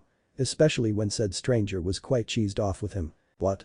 Snarled the blur that was Hinata from a few feet ahead of him. Startled, he realized that she couldn't have seen his gesture of approval. Fine by me, he replied. Good, was the only reply he got. You two seem to be having fun. I'm not in the mood for this, Kurama-san. I know you're not. Apologize to her. For what? Asked Naruto shrilly. I don't know. She's angry at you for some reason. Apologize and get it over with. The mood is driving you up the wall, and sooner or later you're going to start getting bitchy as well. And that is something I'm not in the mood to handle. I'm not getting bitchy. And I'm not apologizing to her. I haven't done shit to offend her. Other than being downright rude to her. I wasn't rude, right? And my balls are made of gold. Naruto almost howled in frustration. He couldn't handle the both of them at the same time. Why the fuck you even care? I don't. If you promise not to bitch about her, then you're free to do whatever you want. Hell, you can grope her while she's asleep for all I care. As long as you don't drag me into this clusterfuck you've gotten yourself into. Fuck you, you dirty piece of fur. I haven't even brought her up once. You're the one who is talking about her every fucking second. Kurama was silent for a few moments. That was different. I was only teasing you a bit to while away the time. I never expected you to get stuck in a mission with her. Seems like your luck is in one of its downward spirals again. Naruto sighed as he swept through the tree without disturbing even a single leaf. Yeah well, shit happens. Yeah well, that seems to happen rather a lot with you. None of them uttered a word for the rest of the night. Hinata was rather glad when the first light of the day hit her. The tense silence had been grating on her nerves. Even her Anbu missions were never this silent. Granted that most of her brethren in Anbu were psychopaths, but at least they communicated normally. There was something about her unwilling teammate that just rubbed her off the wrong way. Glad for a distraction, she lifted her hand and formed the ram seal. Molding a bit of chakra, she activated the Kekai Genkai she had received from her parents. Widening her range, she looked for a clearing to set up camp. It was a testament of her skill that she didn't slow down or lose her footing, even when her vision was focused somewhere else. Chancing upon a suitable campsite, she deactivated the Byakugan and adjusted her course. Without waiting to see if her teammate had noticed the change of direction, she took off for the clearing. Landed softly in the center of the clearing, she kneeled down and pulled off her pack. The straps had been biting into her shoulder, and the area covered by them was damp with sweat. She placed her pack on the ground and had just begun rummaging through it when her teammate arrived. He didn't seem to be even remotely tired or short of breath. Rather, he seemed even more bored than he had been back in the village. Did nothing get to the man? At 6 hours till noon, she said, pulling out a blanket. I'll take first watch. There he began, his voice cracking from disuse. Clearing his throat, he tried once again. There's no need for that. And for that as well, he said, pointing at her blanket. What do you mean? She asked, looking up at him. Without him moving a muscle, a cage bunshin poofed into existence right beside him. She hid her surprise. Only a handful of shinobi could perform ninjutsu without the use of hand signs. A few skilled jounin were able to reduce the amount of seals they made through prolonged practice. But they still formed at least a single seal. Even for their favorite and most practiced techniques. Without a word, the cage bunshin jumped off and took up a position on a nearby tree. Unsheathing an inch of the sword hanging at his hip, Naruto cut his index finger upon his blade and released a few drops of blood. Once again, without performing any seals, he slapped his hand upon the ground. A small toad appeared accompanied by the usual burst of smoke. Her teammate nodded at the toad. The toad nodded back and began to transform. Hinata's jaw dropped as the toad grew larger and larger. When the transformation was complete, there was a reasonably sized house in the clearing. "There you go," said Naruto with a hint of a smile. "There's a reason why I don't carry a pack." He walked up a few short steps leading to the house and walked in. Hinata just continued staring at the thing in front of her. Thanks to her time with the Anbu and her missions before that, she had seen her share of the weird and the unusual. But nothing she had ever seen or heard matched the levels of strangeness of the thing standing in front of her. Shouldering her pack, she slowly walked up the steps and stood hesitantly at the door. Steeling herself, she walked in and looked around. She was standing in the entrance hall. Sunlight was trickling in through a couple of windows. It was decorated with a small couch, a table, a cupboard and a couple of chairs. It looked just like the regulation apartments allotted to shinobi by the village. That is to say that it contained only the bare essentials for human occupation. At the far side of the room, there were two doors. One of them was ajar and presently Naruto walked out of it. He smiled slightly again on seeing the expression on her face. "You can have that room," he said, jerking a thumb at the other room. "There's no bathroom, for obvious reasons. No kitchen as well, though I can make one if you want." "How is this possible?" was the reply he received. He let out a small laugh. His face looked different when he laughed. It suited him much more than the dead expression he usually employed. "I reacted the same way the first time sensei did this as well. But what is this technique?" "This is Gamaraichi," he said with a wave of his hand. "He uses my chakra and an image from my mind to transform. As long it's not too big, he can transform into anything. This is round about his maximum size, I guess," he said thoughtfully looking around. "Well, I'm off to sleep. My clone'll wake us up when it's time." He turned around and walked back into the room he had chosen. Still quite amazed, Hinata walked into the one he had created for her. There was a bed, a closet, a side stand and a small reading table positioned right next to a curtained window. It looked just like a room from a small country inn. Dropping her pack onto the table, Hinata climbed onto the bed and lay down. Although she was quite used to roughing it, a bed was always the preferable option. She fell asleep almost instantly. It was a skill which most shinobi learned early in their careers. It wasn't Naruto's clone which woke her up, but rather a delicious aroma wafting through the open window. She rolled off the bed and pulled back the curtains. Naruto sat outside squatting in front of a small fire. The fire was covered by a cloth held up by a couple of sticks pressed into the ground. He seemed to be roasting what seemed to be a rabbit. Leaning out, she glanced up at the sun's position. The sun's position confirmed what her internal clock was telling her. It was just past 11. She pulled her head back in and slowly stretched. Shouldering her pack, she walked out to her teammate. "It's almost done," he said by way of greeting. She nodded as she sat down next to him. He pulled out the animal and held it up to examine it. With a nod, he stood up and walked back into the house. Pulling a plate out of the cupboard, he put their lunch onto it and placed it onto the table. Reaching into his pouch, he pulled out a thick scroll and unfurled it. Hinata could see that it was full of many individual seals. Placing it flat onto the table, Naruto pressed his hand against one of the seals. A box of seasonings and spices appeared. Opening it, he got to work on the rabbit. Hinata realized that this was why he didn't carry a pack. Everything he needed was sealed into the scroll. "Isn't that risky?" she asked, gesturing at the scroll. "You lose everything if you lose that scroll. This isn't a sealing scroll, but rather a summoning scroll. I can ink fresh seals if I ever lose this one," he said by way of explanation. Hinata almost kicked herself for her stupidity. She should have realized that those weren't sealing arrays. "Help yourself," he said when he was done. He walked over to closet again and pulled out a couple of plates and knives. They sat across the table from each other as they ate silently. "So, what is the heir to the Hyuga clan doing in Anbu?" he asked unexpectedly as he tore into his portion. Her eyes widened in shock, but she didn't look up. Taking another bite, she chewed slowly as she pondered upon his question. How had he discovered that she was a member of Anbu? The fact that she was the heir to the Hyuga clan was common knowledge, but her inclusion in Anbu wasn't. Even within her clan, only a choice few knew of her position. "Who told you?" she asked finally. "Kakashi," he replied. Hada Kakashi. He had been the Jounin sensei for one of the genin teams that had graduated the academy along with her. The man was an Anbu legend, with tales of his exploits still floating about in the Anbu locker room. He also happened to be a menace to society. "Well?" prompted Naruto when she didn't answer. "Why does it matter to you?" "Well, if I happened to be the heir to one of the biggest clans in the village, I definitely would not be running missions. Especially not Anbu ones. What I do and why I do it is none of your business," she bit back, finally looking up at him. She had no interest in telling him about the reasons for her decision. She had only ever told her closest confidants. That it included her genin team and Kurenai sensei. "Fair enough," he replied. "I'm sorry. I can see that it's personal and that I crossed the line. I hate it when others pry into my life as well, he said with a slight bow of his head. Once again she suppressed the surprise that was going to bloom on her face. A retreat and an apology was not what she had expected. Thank you for understanding, she replied with a bow of her own. They didn't exchange a word after that. The sun had just set when they reached Tenzin. I know a place we can stay, she said as they walked down the main thoroughfare. Naruto simply nodded and followed. She took him to a small inn located at the edge of the town. The proprietress seemed to know her. I used to stay here with my old team whenever we were returning from missions, she said when she noticed his questioning glance. He nodded once again and followed her up the stairs to their rooms. He was about to walk into his room when she beckoned to him. We have a lot to discuss, she said. Wordlessly, he followed her into her room. I think it's time we disguised ourselves. We aren't too far from the border. Do you have something to wear? She asked as they sat down. No. I'll go pick up something suitable.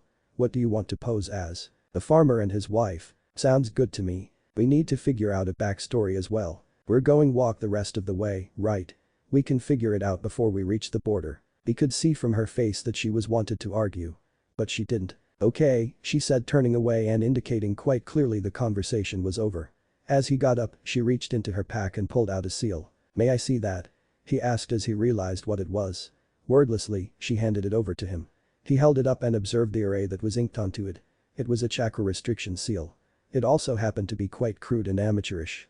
He had expected Konoha's Anbu to have better standards. This seal is crap, he said bluntly. The penmanship is pathetic and the array had no escape routine. The chances of it failing are also quite high if the user happens to possess a reasonable amount of chakra.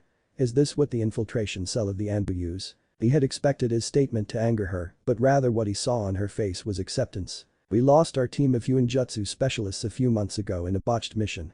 Anbu has never been good with the passing on of knowledge. We make do with what we can now. So you didn't make this yourself? No. I have no aptitude for Fuinjutsu. We recruited 2 new Jounin who possessed a working knowledge of it. They fulfill the requirements of all the Anbu members. We never have more than a couple of proficient members because it's not really a skill which is useful in combat. Nodded Naruto. Thankfully for you, I can do better. He pulled out his scroll again and brought out a brush and a bottle of chakra-sensitive ink. Where do you want it? He asked. She looked at him blankly for a few seconds before turning around. Naruto watched as she pulled off her flak jacket. Pulling her hair to one side, she pushed down the sleeve of her shirt and exposed a portion of her upper back. Naruto stared at the creamy white skin she had exposed. He had not been expecting that. He just could not get a read on her. She was consistently pushing him out of his comfort zone. Taking a slow deep breath, he calmed himself and kneeled down behind her. His nose crinkled as he breathed in the soft scent of pines. He took another deep breath to calm his nerves. Dipping his brush into the ink, he reached out and began to stroke the array. She shivered as the brush made contact with her skin. Naruto cursed himself silently. His body was behaving like a hormonal teenager. He sped up his inking. When he was done, he put down the brush and waited for a short while. Chakra-sensitive ink dried really quickly. Raising his palm, he pressed it against his seal. Her skin was cold to touch and she shivered once again. She was breathing heavily. Closing his eyes, he focused and released his chakra into the seal. His seal burned red as his chakra activated it. She gasped out as her chakra flow was cut off. Backpedaling as fast as he could, Naruto said, done. I also inked in an escape routine. The seal has suppressed your chakra completely, but it won't stop you if you try to mold fresh chakra. This way, in case we're exposed then you won't be at a disadvantage. Pulling her sleeve back up, she turned and nodded. Thank you. Don't mention it, mumbled Naruto as he beat a hasty retreat from the room. She was wearing a light blue kimono when he saw her the next morning. Her waist-long hair was loose and flowing. He cursed under his breath as he stared at her. It was then that Naruto belatedly realized that his teammate was beautiful. She was standing at the entrance at the village, staring off into the distance. Waiting for him. He took a deep breath. Calming himself, he pushed through the milling crowd and made his way to her. He had elected to wear a simple grey yukata. He was now shouldering a pack. Now that they were just a pair of traveling farmers, not having a pack would have been suspicious. Tucked into his robes was a sealing scroll which contained all his weapons, gear and scrolls. He guessed that she had done something similar. He gasped out in surprise when he saw her face. Her pale lavender eyes now had 2 black pupils floating in them. Naruto found the sight quite disconcerting. What did you do? He asked. Contact lenses, she replied coolly. Unfortunately for me, these eyes of mine are quite easily identified. Naruto nodded silently. Her eyes had not even crossed his mind when he had been making his plans. Jiraiya would never have made such a mistake. He cursed under his breath as they wordlessly began their journey. He seemed to be cursing quite a lot lately. Hinata squatted on the branch with her hands clasped in a tiger seal as she calmly inspected the village of AIM from all possible angles. They were currently around 30 kilometers from AIM, the maximum range of her vision. It had taken them about a week and a half to arrive here, using the modes of transport available to civilians. Now, they had set up camp one last time before they infiltrated their target. Her partner was sitting right below her, carefully preparing their dinner. They couldn't risk being discovered so close to a shinobi village. Deactivating her Kekkei Genkai, she dropped to the ground. "It's pointless," she said as she took a seat next to Naruto. "Rain?" "Yes," she replied. "It's some kind of jutsu. Each and every drop which falls is inundated with chakra. I can't see through it. Can you detect the source?" "No. I'm afraid that my eyes aren't going to help us in this mission." Her partner nodded grimly. "Too bad," he said, handing her a bowl of rice. A plain meal dictated by their circumstances. "Same plan?" she asked. They had utilized their time to prepare their backstories and their plan of action within the village. They were a pair of farmers from Fire Country who lived so close to the border that AIM was closer to them than Konoha. Their niece had been taken by a Yakuza group who specialized in selling young girls to brothels. They had sold quite a few of their worldly belongings in order to hire shinobi to retrieve the girl. Their plan was to reach AIM after dusk, i.e. after the mission booking desk had closed for the day.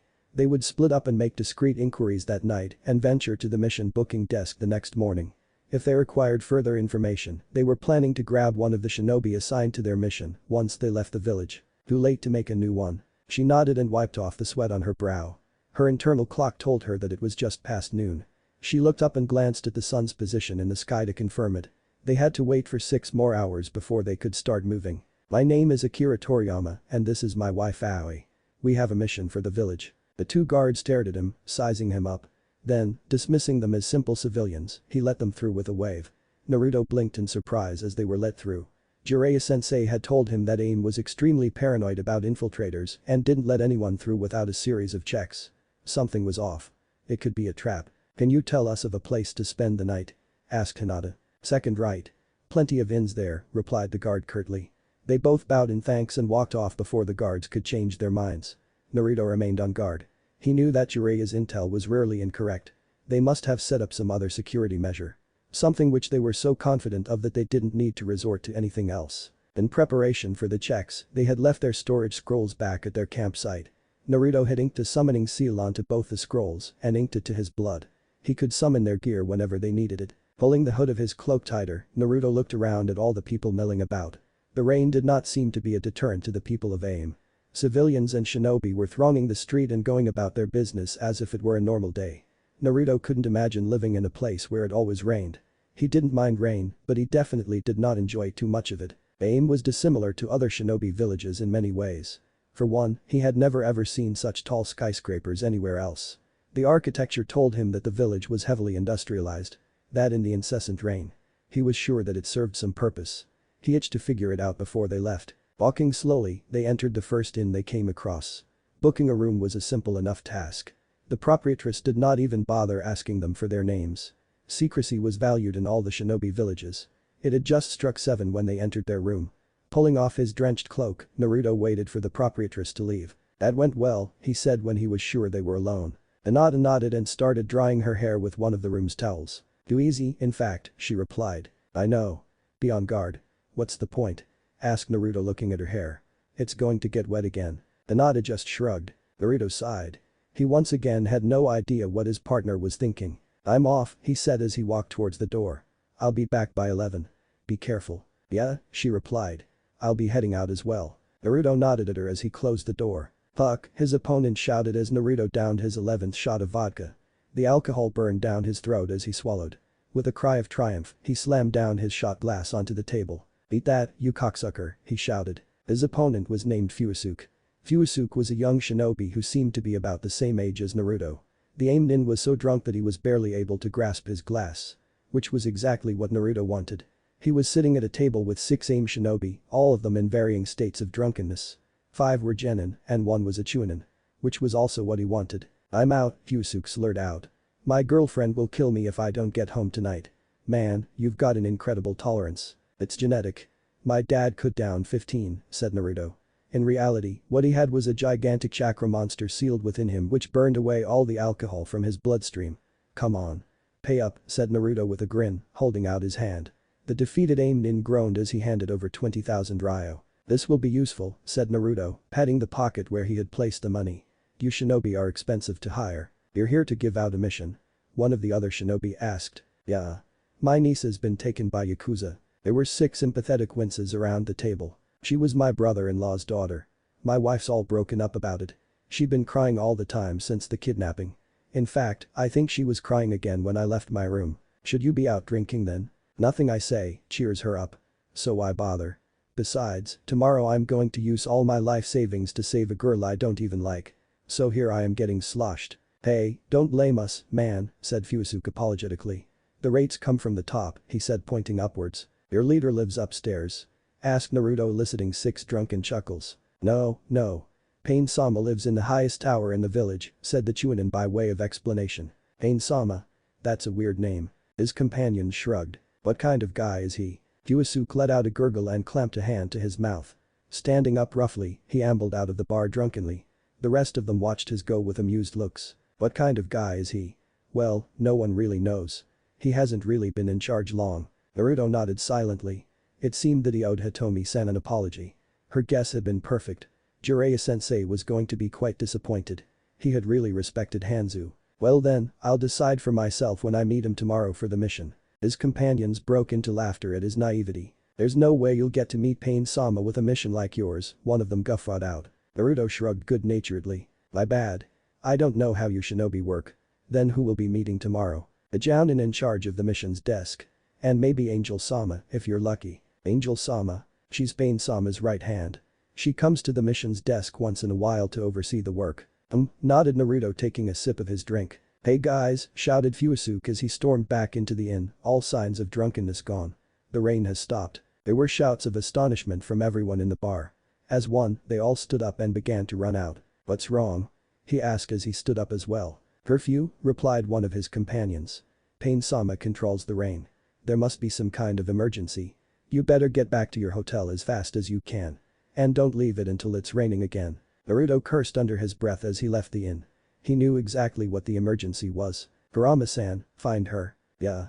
Tsunade twirled her umbrella unconsciously as she walked through the marketplace. She had found it all too easy to make inquiries. Almost everyone she met seemed glad to wax poetic about the glorious Pain-sama. They considered him to a god, the way they spoke about him. Some even came out and said it outright. He had defeated Hanzo and had liberated the poor. The civilian populace had been extremely unhappy under Hanzo's rule, it seemed. She learned that Pain-sama and Angel-sama had been at the head of the rebellion. Their forces had utterly obliterated Hanzo and all of his followers. She shivered as the wind changed and sprayed her face with rain. She shivered not because the water was cold. She shivered because she could feel the foreign chakra in the water running along her skin. Tilting her umbrella, she turned and began her walk back to the inn. She wondered if Naruto had made any further progress than her. Somehow, she knew that she shouldn't be surprised if he had. It seemed that he was always full of hidden surprises. The crowd thinned a bit the nearer she got to their inn. Their inn was on a long sloping street lined with cobblestones with the rain flowing down it rapidly. Hinata slowly walked up the street towards her inn. One of the cobblestones broke off from the ground as she stepped on it. Instinctively and reflexively, she used a tiny amount of chakra to cement her foot to the ground and regain her balance. Cursing herself for her slip-up, she continued walking as if nothing had happened. Thankfully, no one seemed to have noticed. She was just a few steps from her inn when the rain stopped.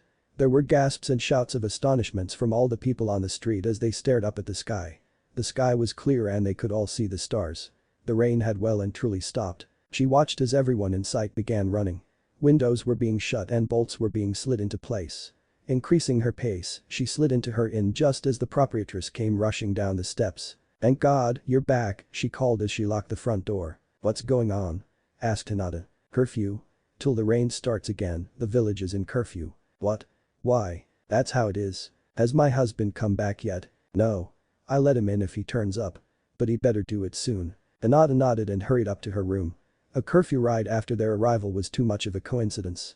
Naruto must have been exposed. Closing the door, she activated her Byakugan so that she could look for him. With a cry, she hurled herself to the right, thanking her stars for her timing. She barely avoided being speared by the attacker who had burst in through the window. Her attacker was a tall, burly man wearing a black cloak decorated with red clouds. His face had multiple odd piercings, and there was a long thin blade protruding from beneath his cloak. Her eyes revealed that his body was not at all like other humans. His body had more mechanical parts than flesh. She could see no clear chakra pathways or tenketsu. Her clan's taijutsu would be of almost no use against this man. Her eyes also told her that her enemy was dead. That was what her eyes told her. He was also receiving a large, steady stream of transmitted chakra. The same chakra that was in the rain. Tsunade did not panic. What all these facts did was to put her on her guard. She was used to fighting under a disadvantage. What scared her though were his eyes. His eyes were purple and decorated with a ripple-like pattern. It was the Rinnegan. As a member of the Hyuga clan, she had been taught about the Rinnegan at a young age. The most powerful of the three great taijutsu, the Rinnegan was now considered by most as a myth. However, the myths never mentioned what powers it granted its user. Just that it was extremely powerful. With a cry, she thrust her right hand out. A blast of pure chakra erupted out of her palm. She blurred into motion an instant later. Her palms turned blue with chakra as she pirouetted forward. Her first attack struck her enemy on the chest. There was a spurt of blood as he was slammed heavily against the wall. Allowing him no respite, Hinata attacked his legs, her hands a blur. Despite the fact that he was dead, he couldn't move without his legs. Bending low, her attack hit his right thigh. Her chakra tore apart his leg muscles and he collapsed under his own weight. Spinning, she went in for the kill, attacking the enemy's head, now on level with her waist. Instead of attempting to dodge her attack, he simply raised his right hand. His arm disconnected from the rest of his limb and burst forward. Abandoning her attack, she dodged sideways. The attack barely grazed her side, but she was blasted back nevertheless. She slammed heavily into the opposite side of the room as the hand reattached itself with the enemy. With a curse, she stood up just as two more figures burst into the room through the already destroyed window. The first newcomer was a thin young man with long red hair which he wore in a high ponytail. He stood facing her, staring at her impassively. The second one slightly older. He completely ignored her. Instead, he walked over and began to examine his fallen comrade. They were both wearing black cloaks adorned with red clouds. They also had the same odd piercings, and they both possessed the Rinnegan. Tsunade threw down a smoke bomb and leapt out onto the street. Fighting two enemies in an enclosed area was not a good idea. Only one of her attackers followed. The enemy with long hair leapt lightly onto the street and stared at her. "The Byakugan," he said. "You are from Konoha." Not bothering to respond, Hinata charged at her enemy. Instead of moving to meet her attack, her enemy slammed his palm onto the ground. An enormous three-headed dog charged out of the smoke, maws gaping. Pushing chakra to her feet, she jumped back and attached herself to the building behind her. 6 large Rinnegans stared up at her. Glaring down at the dog, she pulled out an explosive tag and flung it. The kunai sunk into the fur of the dog's back and exploded. Instead of exploding into pieces of flesh, the dog simply split apart into two. With a curse, she launched herself at the man. There was no way she was going to be able to defeat the dogs, given that they multiplied on being killed. Her only chance was to defeat the summoner while the other enemies were occupied. Her eyes widened in surprise as a figure burst out of the decimated inn and hurtled right at her. It was her first attacker. The one she had defeated. From the way he moved, she could see that he wasn't injured anymore, something which shocked her. The wound she had inflicted was not something which could have been healed so quickly. "We underestimated you the first time," her enemy shouted as he drew closer. "We will not make that mistake again." Given that she was airborne, dodging was not an option. Pushing chakra out of all the tenketsu in her body, Hinata raised her hands and spun. A brilliant blue spinning orb of chakra formed all around her. Her attacker lifted his hand and fired a missile. The missile collided with her technique and exploded with a gigantic wave of energy. Too much energy for her technique to handle. Her kaiten collapsed into itself and let the shockwave through. She was violently thrown back, the force of the explosion easily taking her through the building behind her. She landed heavily on the adjoining street, the force of her landing creating a small crater. Moaning softly, she shook her head and tried to move. Every muscle screamed in protest as she slowly sat up, Byakugan no longer active. The last attack had taken everything out of her and she knew that it was over. She was hopelessly outclassed. She looked up at the 3 enemies standing around her. They were holding thin, black rods against her neck. "You are brave but stupid. Mere mortals cannot hope to take on a god. Finish it," she said. No sooner had the word left her mouth when a wave of nausea and disorientation struck her. She was no longer in aim. She was being carried through a forest at breakneck speed. She realized belatedly that this was their campsite. Looking up, she saw that her rescuer was Naruto. With a curse, she pushed herself out of his hands. Her knees wobbled and collapsed under her as she leapt onto the branch they were on. Another wave of nausea hit her as she fell to the ground. Her fall was however cushioned. Wrenching herself out of Naruto's grasp once again, she grabbed onto the nearest tree for support. "What are you doing, woman?" he growled. "No. What are you doing?" "I'm rescuing you from a sure death and taking you home," he snarled. "No. We can't go," said Hinata as she sank gratefully to the ground. Her legs did not seem to have the energy to support her. What the fuck are you talking about? The mission's bust. We've got to leave before they give chase. No, she whispered. They know we're from Konoha. Obviously. Even a civilian would have guessed that you were a Hyuga. Your point being. She finally looked up and glared angrily at him. Don't you get it? She screamed violently. Didn't you see how powerful they were? If they attack Konoha, then we'll be hard-pressed to stop them. And it'll all be my fault. We have to send a message home warning them and we have to go back. We have to try and find out as much as we can about their abilities. We have to try and take out as many as we can. I don't stand a chance, but you can do it. You can fight him, I know it. Naruto stared at her silently. No, he whispered. What? I said no. I have no interest in risking my life for the village. What? Why? Isn't Konoha your home? No. Konoha isn't my home. It never was and it never will be. And I have no intention of fighting an enemy of that skill just to assuage your guilt. You fucked up. Your problem. Tsunade stared at him in shock. Innocent people will die. Those very same innocent people tried to kill me when I was 4 years old. I frankly don't give a fuck. This whole mission was a mistake from the start and this proves it. I have no idea why I agreed to it in the first place. I'm going now. I can take you to Konoha if you want, but that's the limit of what I'm willing to do. Tsunade glared at him in anger. Breathing heavily, she pulled herself up. Without saying a word, she turned and walked towards to a Megakure. What are you doing? What I said I was going to do, she replied without turning. You'll die, he said simply. I'm aware of that.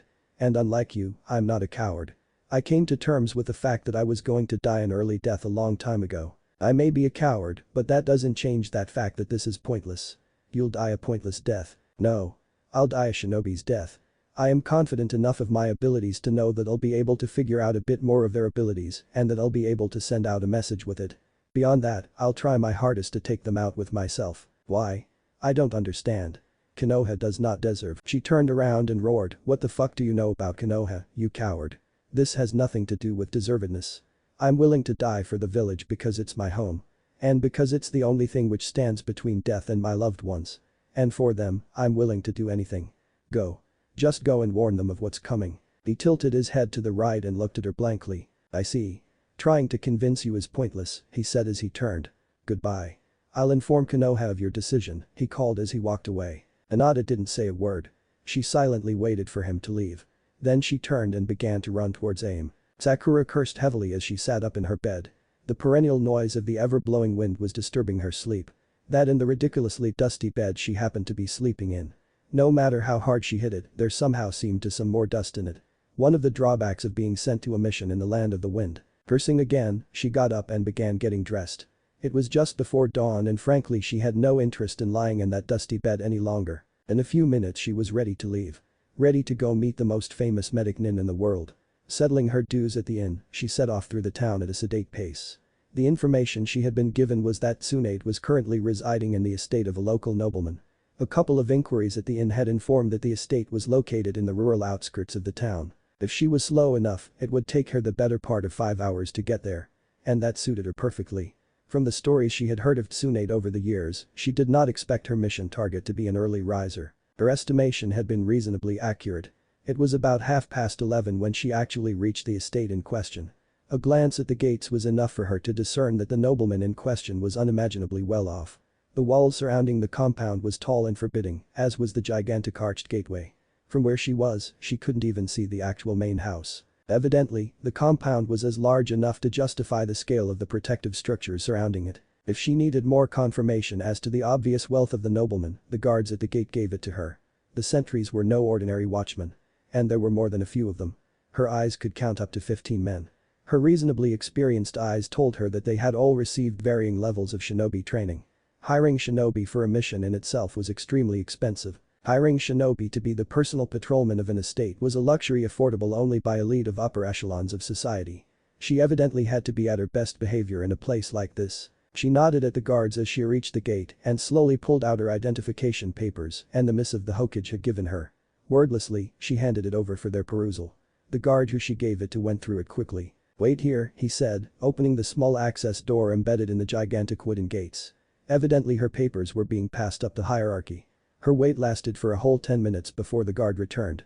10 long, uncomfortable questions during which unfriendly, disbelieving looks were directed at her quite openly by the remaining vigil keepers. The boss says you can go through. Any weapons? Sakura raised an eyebrow of disbelief, and that clearly didn't go down well with him. You'll have to surrender all weapons here before going inside. Seriously, guys? I just walked up to your main entrance in the middle of the day. Rules are rules, was the gruff reply she received. With a sigh, she shrugged and gestured at him to lead on. He nodded and took her through the access door, the other sentries glaring at her suspiciously as she made her way through. On the other side, there was a small wooden guard outpost located at the side of the road, and that was what she was taken into. Waiting inside was another scrawny guard with a large notebook. As she began her task of surrendering her weapons, the man carefully scrawled down a description of everything she placed on the table in front of him.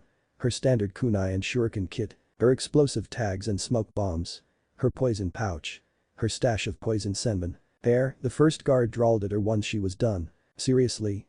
I can't go in there looking like a banshee. Her plea elicited no sympathy. With another sigh of defeat, she pulled out the senbon that held her hair in place, letting all her hair down. Happy now? She asked as she arranged her hair into a semblance of a serviceability. She hated letting her hair down during missions. It always got in her way during of crucial moments. At the same time, she had never had the heart to actually cut it. Hence, her hair now flowed all the way down to the middle of her back. The guard carefully gave her a thorough scan from the top to bottom, looking for any more obvious hiding spots. He slowly nodded a second later. Amateur, thought Sakura as she swept out of the outpost and headed down the road. From her pack, she pulled out a spare hairband and tied her hair into a long pink ponytail as she walked. The compound was truly huge. There were dense orchards filled with exotic fruits and trees, and lots of flowering gardens on both sides of the path she was on. And in the land of the wind, such greenery was only possible if someone imported a lot of foreign soil and used copious amounts of water to maintain. Unnecessary usage of water was a practice strictly frowned upon in the country, but obviously when one happened to be stinking rich, such rules did not apply. She walked briskly down the cobbled path taking in the sights and the occasional servant. It took her about 15 minutes to actually get to the estate house, and at the sight of it, she was clearly not disappointed. She had expected extraordinary extravagance and she had got it. The house more resembled a castle than a manor. To top it off, it was made out of pure, white sparkling marble. The entire structure glinted and shone in the sunlight, actually hurting her sensitive eyes. How someone could live in a thing like that, she did not know. As she walked up the steps leading to the front porch, the doors opened and let out an old servant in a dignified uniform. He had obviously been informed of her arrival. "Welcome," he said pompously. "Welcome to the humble abode of Tabayashi-sama. Your arrival is awaited." Suppressing her snort at the word humble, Sakura said, "Thank you. It is an honor to be here. Is Tsunade-sama available?" "Unfortunately, I am afraid not. The lady is currently indisposed and is not receiving visitors. I am sorry, but your visit has been in vain." "I see. I have taken a room in the town. Maybe I can come at another time." "Is that so? I am truly sorry for your trouble." Nevertheless, the lady was quite clear that she would not be holding audience anytime in the foreseeable future. He clearly didn't seem very sorry about it. Sakura got the message. Tsunade didn't want to see her. The Hokage had mentioned that might be the case. Time for drastic measures. Lifting her hands, she flipped quickly those two hand signs. "What are you?" the man began, clearly alarmed by her actions. His sentence was cut off midway and his entire demeanor changed in an instant. Yes, he said, eager to please. "Why of course, the lady is awaiting your arrival with interest. Please follow me. I'll take you right up to her." With a hint of satisfaction, Sakura followed the man as he led her through a veritable maze of passageways and staircases. She calmly followed, carefully memorizing the path and the faces of all the servants she passed along the way. Clearly, the number of servants was overly disproportionate to the actual number of residents. Thankfully, she did not come across any of the shinobi guards within the house itself, suggesting that the sentries had been restricted to the wall and no further. After what seemed to be an eternity, he stopped in front of a large doorway. It was the kind of extravagant doorway that suggested that the room within was one of the better ones in the manor. The servant knocked lightly and entered without waiting for an answer. Sakura followed. "Sakura Horino-sama from the village of Konoha here to see you, my lady." "What the bloody fuck, you old man. I told you I didn't want to see her." "What are you?" screamed a commanding voice. "No, Tsunade-sama." "Please don't," screamed a second voice, this one more shrill and nervy. The door led through a short passageway, with a connecting bathroom attached to it, before opening into the room itself. As Sakura entered, she couldn't see a thing in the room itself. All she could see was the old man in front of her. And she watched in slow motion as a bottle burst into her view and smacked against the servant's head with a dull thud. She stepped forward quickly and caught the man as he fell and slowly lowered the man to the ground. It was only once she had done that did she actually look up and take in the room. There was a large bed in the center of the room and in it was a woman who was unmistakably one of the Sannin. Young, beautiful and angry. Extremely angry. Also in the room was another young woman with short black hair, hurrying towards the felled servant with an apologetic look on her face. That must be Shizune, Tsunade's long-term assistant. Clearly, she wanted to help the old man who had just fallen victim to her master. Sakura, however, beat her to the task. A quick diagnostic jutsu informed her that the man had simply suffered severe shock and wasn't suffering from a concussion. Focusing chakra into her palm, she carefully transmuted it into the healing technique she wished to perform and let the chakra flow into the victim's head. Instantly, the man's eyes shot open and he looked about blearily. "You're fine now," said Sakura. "You'll develop a bump later, but that can't be helped. Put some ice on it to soothe the pain. Now get going," she said, helping the man up and nudging him towards the door. The trauma of Tsunade's attack had wiped out her genjutsu but also caused enough confusion in the poor man's mind that he obeyed without question. Sakura watched him leave and closed the door behind him and only then did she turn around. The looks on the faces of the two informed her that they were now slightly warmer to her than before. Shizune was now smiling slightly at her. No wonder the Hokage had sent her. Evidently, they felt empathy towards fellow medic nin. "Tsunade-sama," curtsied Sakura. "Sorry for the whole the servant thing. It's a mission and the genjutsu was a really light one." "HMPH," snorted Tsunade as she got up from the bed. "The old man hasn't changed much. Sending a female medic nin just to gain my sympathy. But that doesn't change anything. I have no interest in listening to your message and I have no intention of going back." "That's okay," said Sakura. "I don't really have a message for you." Kneeling down, she pulled off her pack and began rummaging through it. "What do you mean?" asked Tsunade suspiciously as Shizune hovered nervously around her master. "Well, I was simply instructed to find you and do this," she said as she found the package she was looking for. Ripping the side expertly, she pulled out a scroll and a tiny vial. A vial with a minuscule amount of red liquid sealed within it. "What are you doing?" asked Shizune with a hint of nervousness. Sakura didn't answer. She quickly unfurled the scroll and spread it on the ground. Snapping open the vial, she poured the contents onto the seal drawn on the scroll. Focusing chakra onto the tenketsu of her right hand, she placed it on the scroll and released her chakra onto it. The array glowed blue for a second and then faded away. A second later, accompanied by a man-sized burst of smoke, the Sandaime Hokage stood in the room, puffing away serenely at his ever-present pipe. The look of shock appeared on the face of Shizune and a look of abject horror on the face of her master. Tsunade backpedaled and fell backwards onto the bed. "What the fuck? What the fuck are you doing here, old man?" "Ah, Tsunade-chan. It's so nice to see you again after such a while. And you too, Shizune. My, you've grown a lot. I almost didn't recognize you." The surprise slowly faded away from the young woman's face and she now smiled warmly at the new interloper in the room. "But the bow," she said, "it's good to see you again, Hokage-sama. This is indeed a surprise. I hope you're keeping well." Well, I'm managing. Being this old is not very easy, he said with a laugh. Turning and facing Sakura, he said softly, "Good work, Sakura. You may wait outside now. Your part in this story is now over. Please ensure that we're kept free of any interruptions." "Hi, Hokage-sama," said Sakura as she turned and began her vigil outside the door. Tsunade stared blankly at old man, wiping all expressions of anger from her face. Even at this age, her mentor was more than capable of pulling the wool over her eyes. She evidently hadn't learned her lesson in all these years. Underestimating Hiruzen Sarutobi simply meant that you fell prey to his web of manipulations. To that end, she was going to fight to the utmost. She had no intention of falling in line with the Sandaime's wishes. "May I sit?" he now asked. With a brisk nod, she displayed her acceptance. The old man pulled up the solitary chair attached to the room's writing desk and took a seat facing her. Pushing herself off the bed, she went over to window and looked out, displaying nothing of her face to the room and the old man. "Sorry," she heard Shizune mutter. She suppressed her remonstration. That girl was too polite. "It is of no matter," said Sarutobi softly. The long silence followed, jarring heavily against her impatience. "Well, what do you want?" she growled. "My apologies," said Sarutobi. "I needed a second to gather my thoughts." "Well, gather them fast, old man." Apologies. I'm done now." "Well, get on with it then," she barked. "Sorry," she heard Shizune mutter once again and once again she repressed the remonstration that danced at her tongue. I understand. First of all, I would like to apologize for all my actions in the past." "What?" "I have recently been told, and I'm inclined to believe that it is correct, that for a long time I have been not interacting honestly with the people close to me, but rather spending considerable effort into manipulating them to fall in with my views. I will not make excuses for this. It is a side effect of being in the charge of the village so long, but that is no excuse for the things I have done. And for that I wanted to apologize." The old man's words confused her. This was nothing like what she had expected, and it was against everything she knew of her mentor. He gave orders and expected those below him to give him everything they had. Never had he apologized for his actions or admitted to his failings. "What is this?" she asked, whirling about and fixing a suspicious glare at her visitor. "I'm sorry?" asked Sarutobi, confused. "All this," she said, waving a hand at him. "The apologies and all that bullshit. What are you playing at, old man?" "Ah," said Sarutobi as understanding dawned. "I see. You too, eh?" Jiraiya didn't believe me as well, at first. He thought this was another one of my ways of manipulating him. He was wrong. And you are wrong as well. I have no hidden agenda here, Tsunade. I am simply an old man with plenty of regrets, trying to fix the mistakes I have made. And one of the biggest regrets I have is letting you leave the village.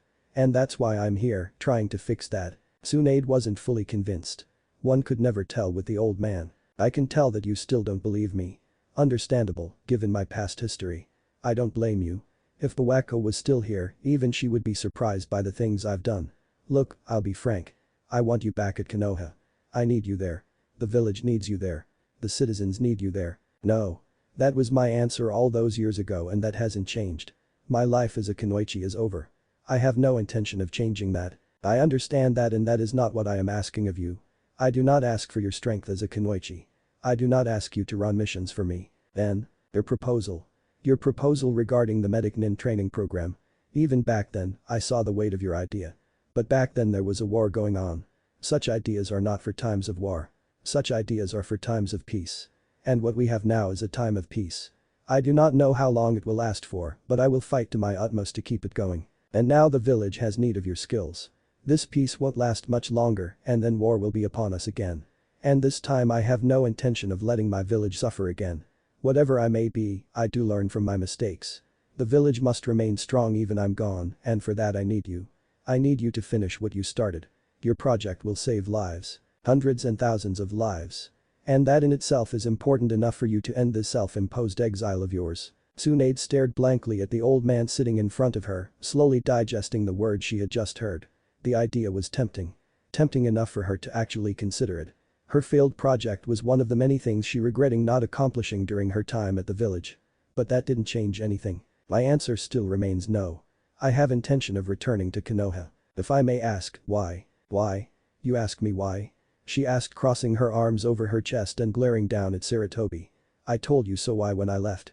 That village of yours is not a beacon of peace, as you seem to believe it is. It's a magnet for death and bloodshed, that's what it is.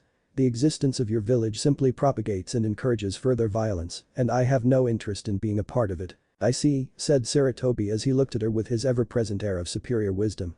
"You're afraid." "What?" she snapped in anger, back-fisting the wall behind her. The force of her blow exploded through brick and mortar and opened up a huge gaping hole in the side of the room. "You're afraid of being hurt. You're afraid that you'll come back and have to face losing people you care about once again.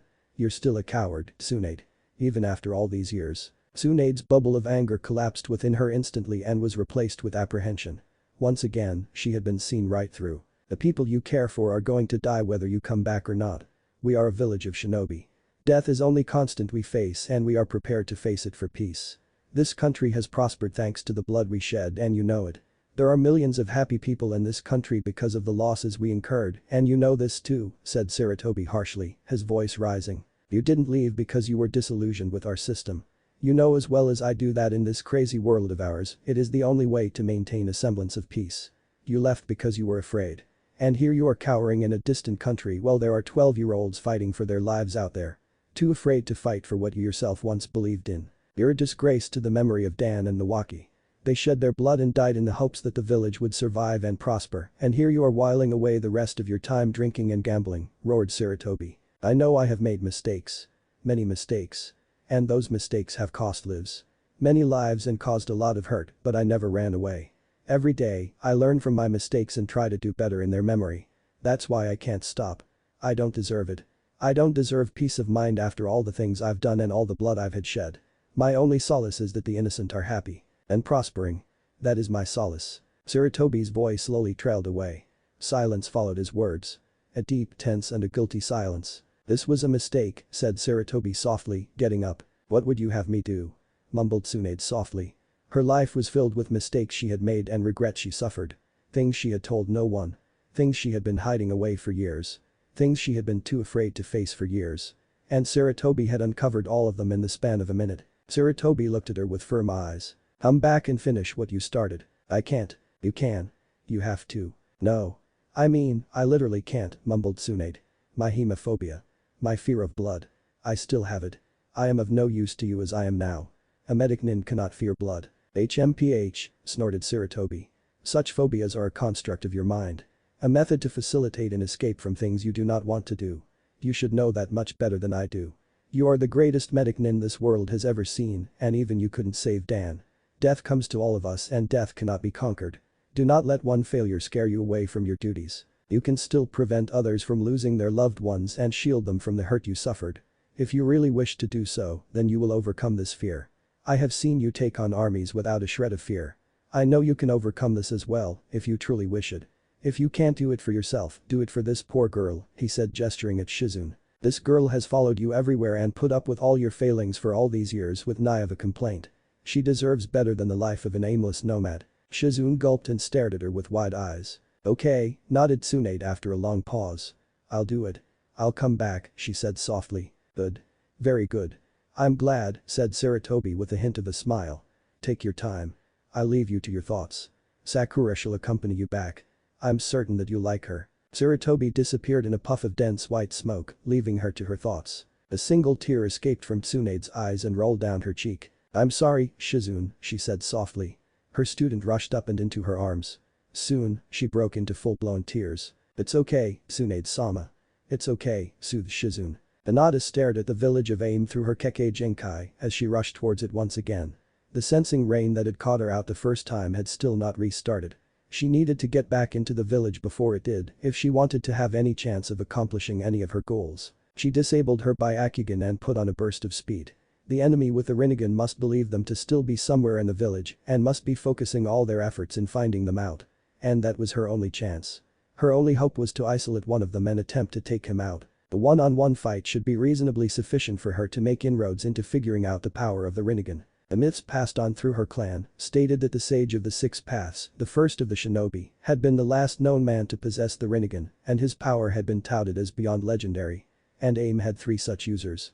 The presence of such power in the current world would certainly play havoc on the tense peace the shinobi villages had managed to maintain since the last Great War. The hope that the possessor of such power be peace-loving was extremely remote. Power easily corrupted the best of the best, and that was something she knew all too well. Getting rid of Hanzo was most probably the first step in whatever the enemy had planned. And given Konoha's past dealings with AIM, she could be certain that the enemy did have a happy place in his heart for Konoha. The only positive was that her village was aware of the possible threat and would not be caught napping. Her task now was to determine the scale of the threat they faced. With breaking stride as she approached it, Hinata dove into the water body surrounding the village of AIM. The large lake was an artificial one that had clearly been created after the construction of the village.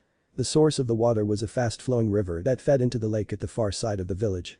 The river continued its course after the lake as it always had. This meant that lake's water was in constant motion, and it was against this motion that Hinata swiftly swam as she approached her target. The rain had still not resumed, and hence the curfew was still active. Unseen and unheard, she slipped into a completely empty village and activated her Byakugan. The range of her vision was such that she could scour every inch of the village if she needed it.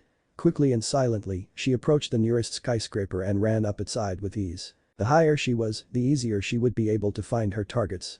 Reaching the top, she squatted at the corner of the roof and began searching. It took her a few minutes to locate all 3 of her attackers. As she had suspected, they had split up and were scouring the village for any sign of the infiltrators. Her eyes told her that there was still one of them at her interviewing the members of the staff. He was the only one who hadn't directly attacked her and the one who seemed to have healed his comrade. The possibility that he was a non-combatant was quite high, and that was a possibility she couldn't possibly let go. As with her first attacker, her eyes showed her that the man was quite dead and was receiving a steady stream of powerful chakra which originated from the tallest tower of the village. And that was a place she was going to give a wide berth. Her target did possess a beating heart and a steady flow of blood through his body, but displayed none of the other signs displayed by a living thing. The most obvious plan was to somehow cut off the chakra the man was receiving. She had absolutely no idea what that would do. And how she would manage that, she had absolutely no idea. Rising up, she scrambled down the tower using her chakra to cement her feet to the surface. Once she was low enough, she leapt onto the next building and was on her way to her old inn. All the way, she kept her Byakugan active. She simply could not afford another ambush. Much less survive one. It took her the better part of 5 minutes to get to her destination as she stealthily made her way through the village. She landed softly on the roof of the building across the street and concealed herself below the parapet. Her enemy was still in the inn, that much her eyes confirmed for her. The problem were the civilians with him. Her target was interrogating the staff one by one in the main hall of the hotel. The staff were evidently in absolute awe of the man and were obviously cooperating. Tsunade was torn. She couldn't bide her time for fear of the rain resuming, and she couldn't attack the man now, as the civilians would surely raise the alarm and alert reinforcements. And reinforcements would be her doom. She didn't expect herself to be able to handle more than one Rinnegan user at a time. It was at that moment that the tides of her luck changed. Her enemy waved away the rest of the staff and made his way up the inn, up a staircase, and entered the room she had been staying in. Clearly, he was going to examine the room for information. Both their fake packs were still in the room, and she was certain that neither of them were going to betray them whatsoever. She also knew that this was her chance. If she could get in and take out the enemy without much of a struggle or a hullabaloo, she could just about achieve what she needed to do. She slipped her hand into her dress and pulled out the storage scroll she had picked up from their camp. Unfurling it, she unsealed her standard issue Anbutanto, a few kunai, shuriken and explosive tags. Tucking away her gear, she rose to her haunches and mentally prepared herself. A second later, she rose and stepped onto the parapet. With a burst of chakra to her feet, she launched herself at gaping hole which used to be the window to her room. She was across the street in a flash and she landed lightly in the room with a small roll to reduce the momentum. Her enemy looked up as she landed and turned to face her. She didn't give him the chance. Losing no momentum, she converted a roll into a sprint and charged at her enemy. Raising a palm, she sent a burst of chakra at him. Her enemy sidestepped and dodged her opening salvo. The attack smashed into the wall behind him and created a heavy dent. An instant later, she was on him. Now that she was in close quarters, she noted the existence of several black objects embedded in different locations of the man's body. The transmitted chakra was using these objects to enter the man's chakra pathways. Evidently, those were chakra receivers. If she aimed to destroy her enemy's chakra source, she needed to remove those receivers. Tucked into the man's right sleeve was a long blade made of the same material as the chakra receivers. Unlike the first enemy, this one's body was fully human. Dead, of course. But still full human. A plus for her. She could clearly see the chakra pathways and the tenketsu. Pulling out the big guns right away, she started off with the Haki Rakujiki SHM. Ideal to subdue an enemy, right off the bat. She stepped in gracefully and landed the first 2 strikes. Then 2 more. Then 4. Then a further 8 strikes. And then 16 more after that. Methodically, she closed down all the tenketsu the man possessed. Stepping in a final time, she landed the last 32 strikes, throwing the enemy against the wall with a heavy blow. Upon impact, he slowly slid down and rested there, unmoving but still looking at her blankly with his powerful eyes. The chakra continued to be transmitted into his body, but now there was nothing he could do with it. Tsunade slowly walked up to her fallen enemy, unsure of what to do. That had been too easy. Even from a non-combatant, she had expected more of a struggle. Especially for a man who possessed a Rinnegan. She kept her guard up. "You are a threat," said her felled enemy as she walked up to him. "We must eliminate you. Your interference may cause problems in the future." Tsunade ignored the man's words. Threats from an enemy were something she never gave much credence to anyway. 9 times out of 10, it was simply hot air. Bending forwards, she reached out a hand to pull out one of the multiple chakra receivers embedded in the man's face. However, before she could complete her task, her Byakugan eyes alerted her to presence of 2 blurs rushing towards the inn. Her location was compromised and she had no idea how. She had not seen her enemy make any signal or any call of assistance. Instantly, she stood up and whirled about to face the new enemies just as they entered the room. Standing in front of her were the 2 enemies she had actively tried to avoid. The one with semi-mechanized body which rendered most of her techniques null and void.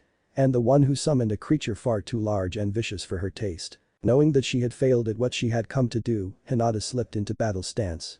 The chances of her besting her enemies was nil. All she hoped for was to slip away long enough for her to write a message and get a messenger hawk away before she was caught. She had on her a summoning scroll which would provide her with one of Konoha's finest hawks. All Anbu carried such a scroll. Her plans were, however, all laid to rest an instant later. As she focused on her newcomers, the fallen enemy behind her moved with a speed which he hadn't displayed earlier. Though she saw it coming, the attack was from such close range that there nothing she could do but brace herself. The enemy behind her lifted his arm and stabbed her with the black blade he had kept hidden up his sleeve. She should have taken care of him at her first opportunity. As the black blade pierced her skin, she tried to spin and knock out her attacker with a well-placed kick. The fewer enemies she had on her hands the better. However, the instant the blade pierced her skin, she was invaded by foreign chakra. Powerful chakra. The chakra rushed through her body, took absolute control of all her limbs, and shut down her Byakugan. Try as she might, Hinata could not move. Despite the searing pain spreading throughout her body, she could not move her body. Her body was no longer hers to control. The trickle of blood escaped her lips and slowly dribbled down her jaw as the enemies in front of her slowly began to approach. Naruto slowly walked away from aim in the general direction of Konoha, enjoying the fact that he was alone to his thoughts again after a long while. That and the fact that his partner was keeping dead silent. That wasn't something that happened very often, and he was happy to keep it that way. Mocking him and making his life miserable was the only pastime the fox had. Well, he couldn't really blame him for that, having every single action of his made light of was not really enjoyable. In fact, for the life of him he couldn't remember the last time Kurama had been silent for the better part of 2 hours. Not that the fox was chattering away at him all the time. Just that he was more than happy to butt in with his opinions anytime anything ever vaguely interesting happened in his life. And the altercation he had just been through had most definitely rated very highly in Kurama's interest scale. Without breaking the silence, he jumped into the trees and slowly accelerated into a speed which to him counted as a light jog. You sure about that? Naruto sighed. He knew it couldn't have lasted too long. About what? Well, the further you run from aim, the farther you'll have to run to get back. Why would I want to go back to aim? Unless you marked her, of course. Did you? Why would I want to go back to aim? Asked Naruto again, this time a bit more forcefully. I don't know. I was just pointing out a fact which you may or may not have missed. And is there any point in me asking why I pointed out that fact? Well, yes, of course there is. In the off chance that you had failed to notice said fact, then I felt that it would quite interesting to you. And pray tell me, why would I find that interesting? Well, I happen to know better than anyone the true depths of your laziness and just wanted to ensure that in your haste that you didn't miss the fact that you may have traveled farther. Naruto gritted his teeth as he ran.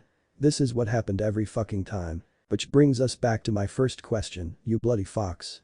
Why the fuck would I want to go back to aim? Ah yes. That does seem to be the case. I have noticed many times in my many years. Life tends to be circular.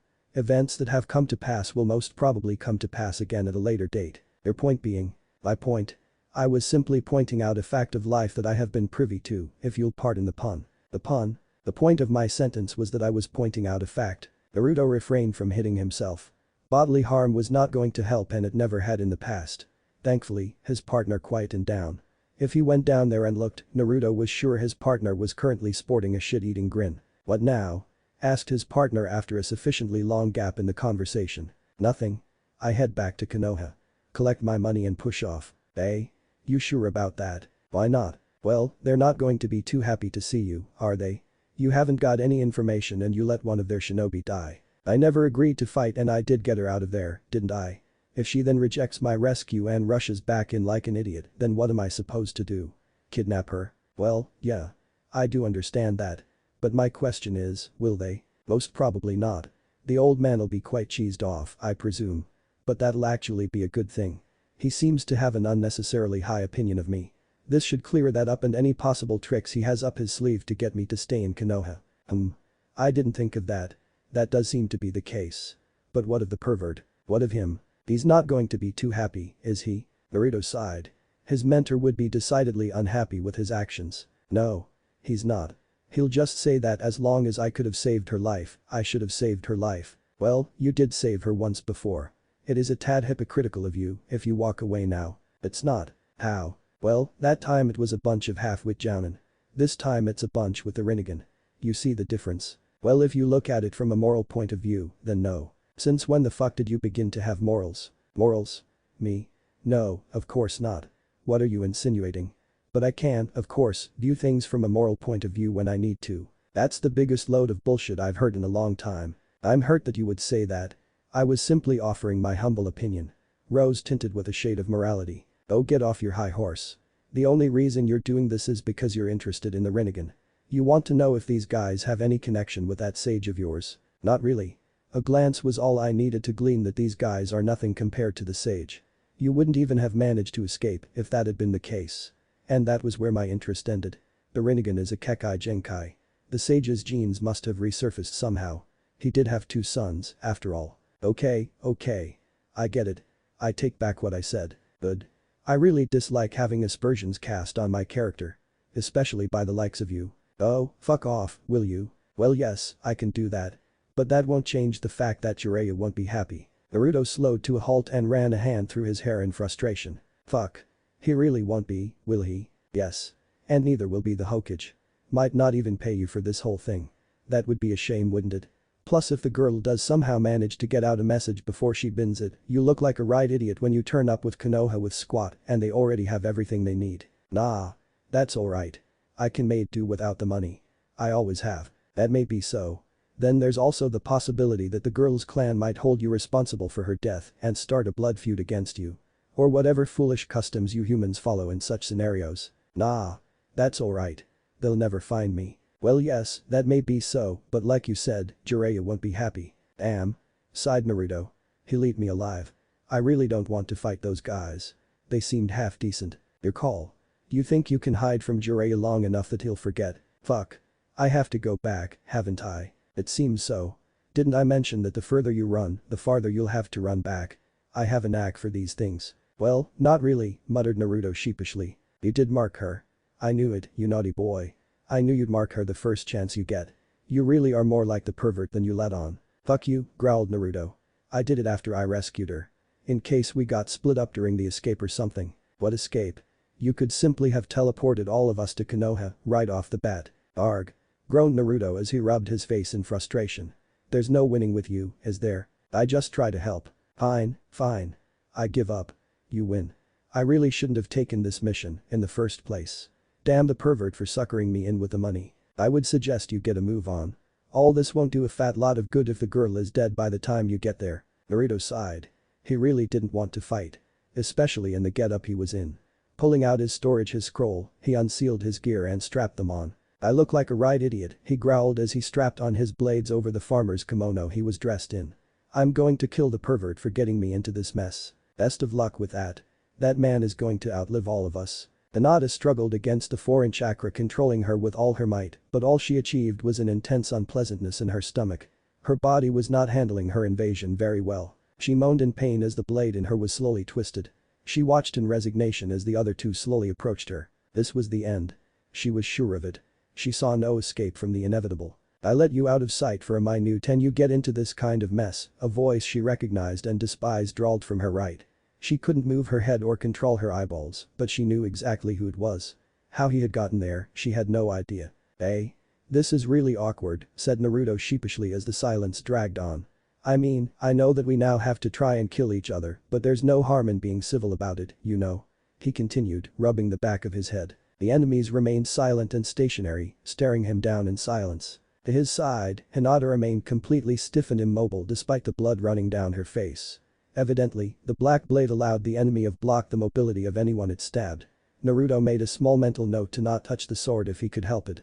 He deeply wished for his traditional garb and the half-gloves that come with it. Naruto sighed. His motivation levels were not what he hoped they would be. And he didn't expect them to shoot up anytime soon.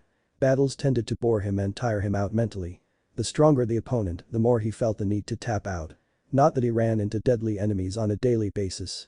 That was the very thing he tried to avoid. And that's why the entire situation he now found himself jarred him to his very soul. Naruto sighed again. Well, at least I know I tried, he muttered as he slowly bent down and pressed his index finger onto the floor. An instant later, he sped into action at a frightening speed. Spinning, he kneed the enemy behind him right in the face with brutal ferocity. The man's face and his body snapped back with a sickening crunch, taking his sword along with him. The instant the sword left her body, Hinata collapsed onto her knees with a moan of pain, a sequence of events that quite suited Naruto. The other two enemies had begun their charge the instant he had begun his. The larger enemy was controlling a thin, flexible, jagged and deadly blade from somewhere beneath his cloak, and it now stabbed harmlessly at the air right where Hinata's head had been. Ducking, he avoided the blade as it swung towards him instead. Remaining crouched, he took a couple of steps forward and took up a position in front of his panting teammate. He really needed to get out of the room they were in.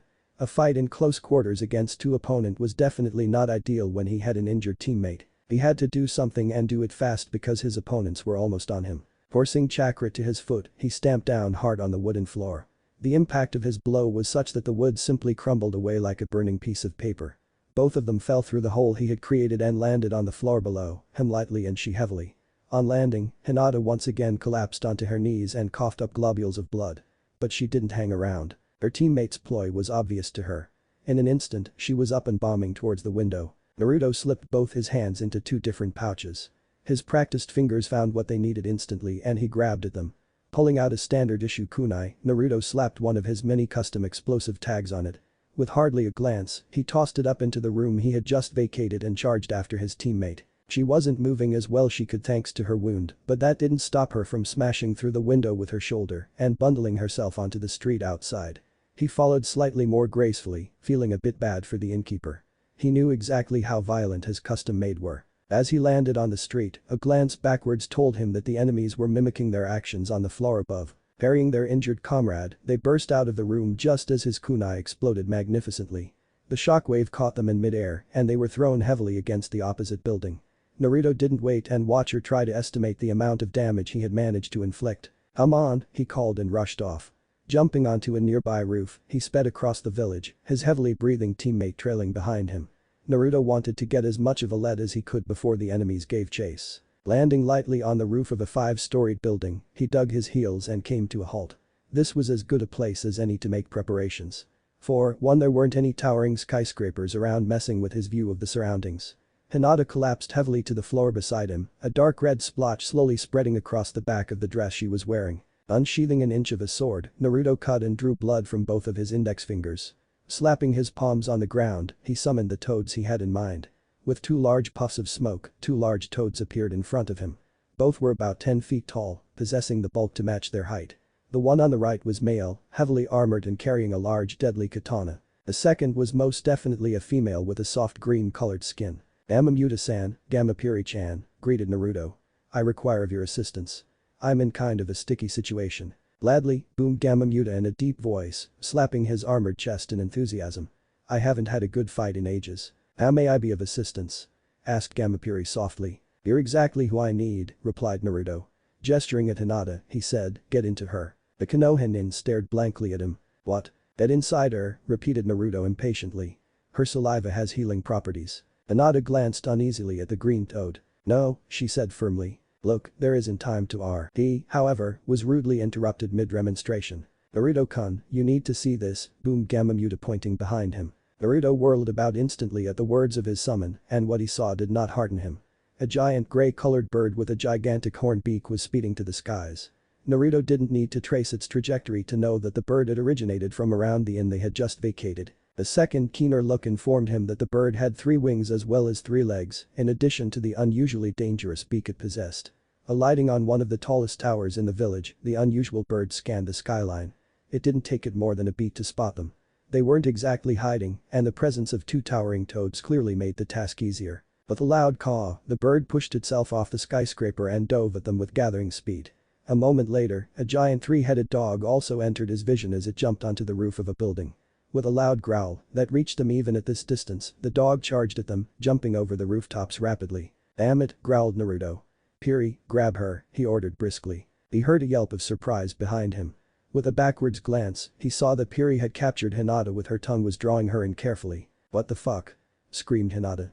"How dare you?" Naruto didn't hear the rest of her curse as Piri's mouth snapped shut and muffled his teammate's voice efficiently. Naruto filed away the information and marked it as interesting. He hadn't guessed that his normally calm and serene teammate was capable of such language. Although he had to admit that no female with an ounce of self-respect would be overly enthusiastic at the prospect of being healed by the saliva of a toad. Desperate times called for desperate measures.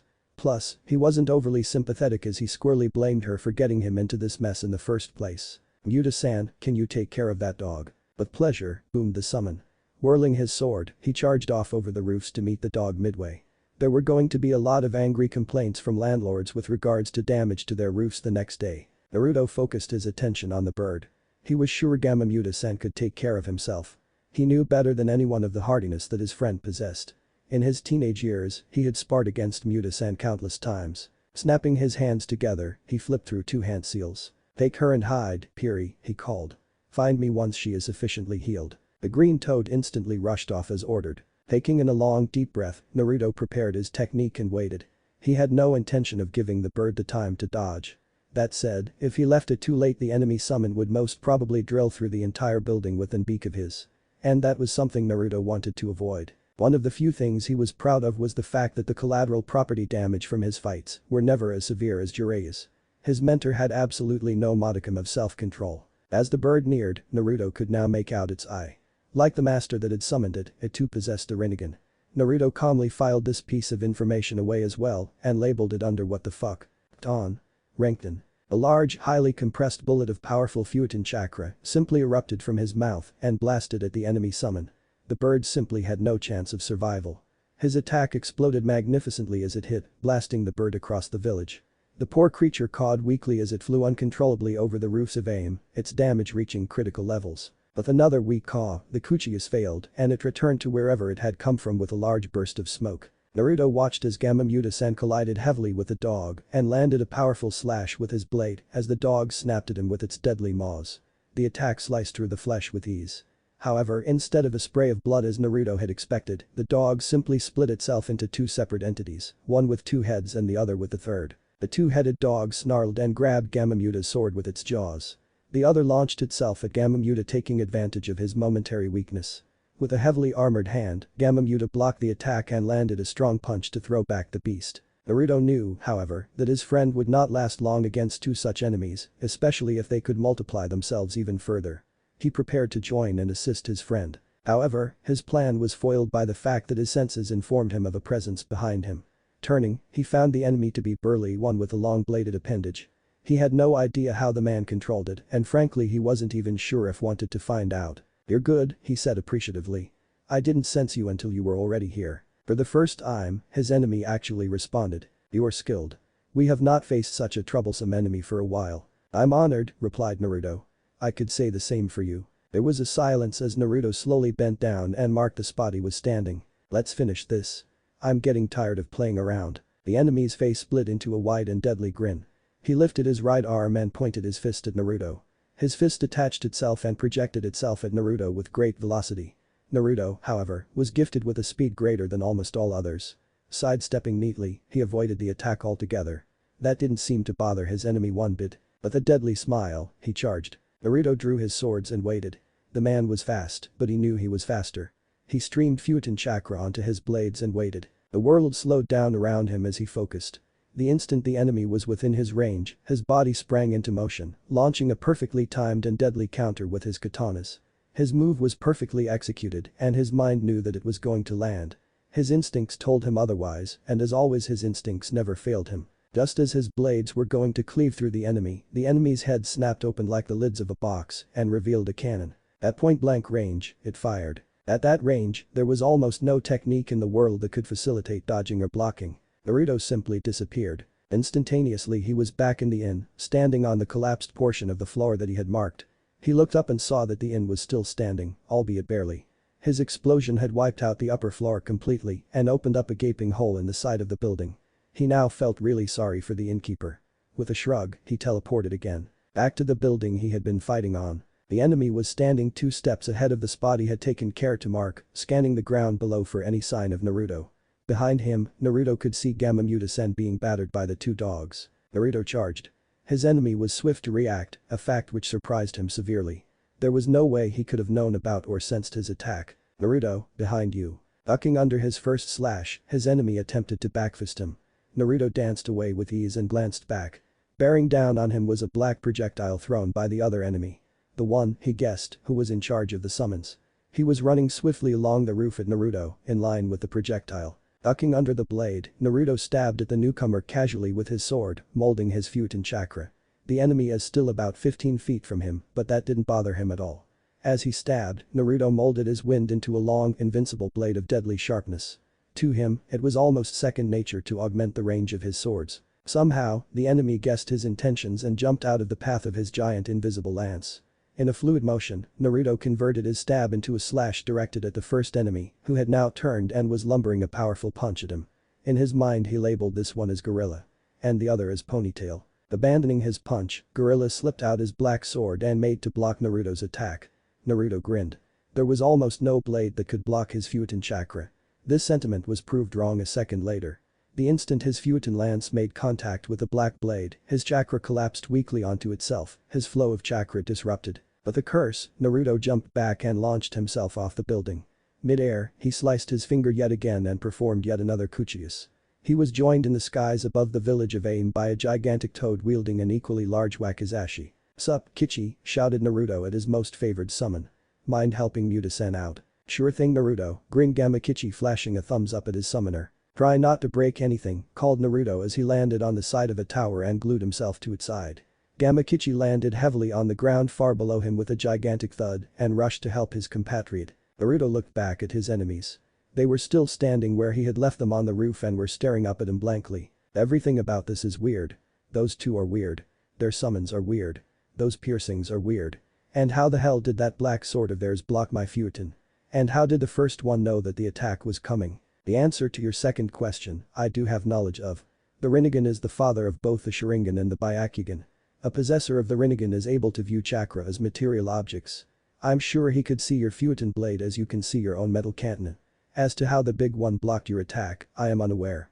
I have never seen anything like the swords they possess. You're right. This whole fight has been decidedly strange. What I do know is that those two are being supplied with chakra. What do you mean? You see the tallest tower? There's someone in there that's transmitting them a constant steady stream of chakra. You better end this fast. These two are not going to tire out anytime soon. But what are they? The gorilla guy had an effing cannon in his head. Naruto received no reply. He was sure that his partner had just shrugged. Naruto sighed. This was not going anything like he had wanted to. It was time to get serious. At least that's what he clearly needed to do.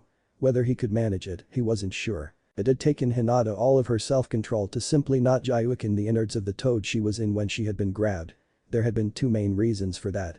The first was that she had been too caught up in cussing at her infuriating teammate to actually direct her anger at her captor. And the second was that her wound had begun healing the second her back had made contact with the toad's tongue and the saliva it was secreting. So she calmed herself and bore the inhospitable conditions she now found herself in. In complete darkness, stuck to a large gyrating muscle, covered by copious amounts of saliva. She suppressed her complaints even when her jailer leapt off the roof and looked for a hiding spot, all the time tossing her about like a ragdoll. If it was going to heal her, it was worth it. Besides, the toad was simply following orders. Whatever anger she had, she directed it solely at the summoner of the toad she currently was in. It took the saliva the better part of 10 minutes to fully close up the wound on her back. She wasn't 100%, but it would do for now. Lifting her head off the pink tongue, she said, "Let me out."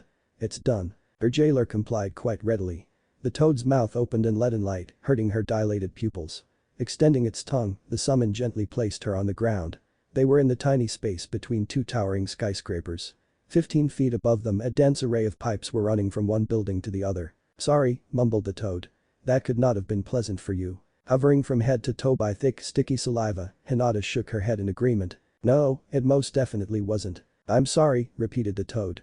"But I had to obey Naruto-sama's orders." Irritation blossomed in Hinata's head and she let it show on her face. Nobody should have to suffer through an existence of addressing her ingrate of a teammate as Naruto-sama. No. It's completely alright. I knew you were following orders.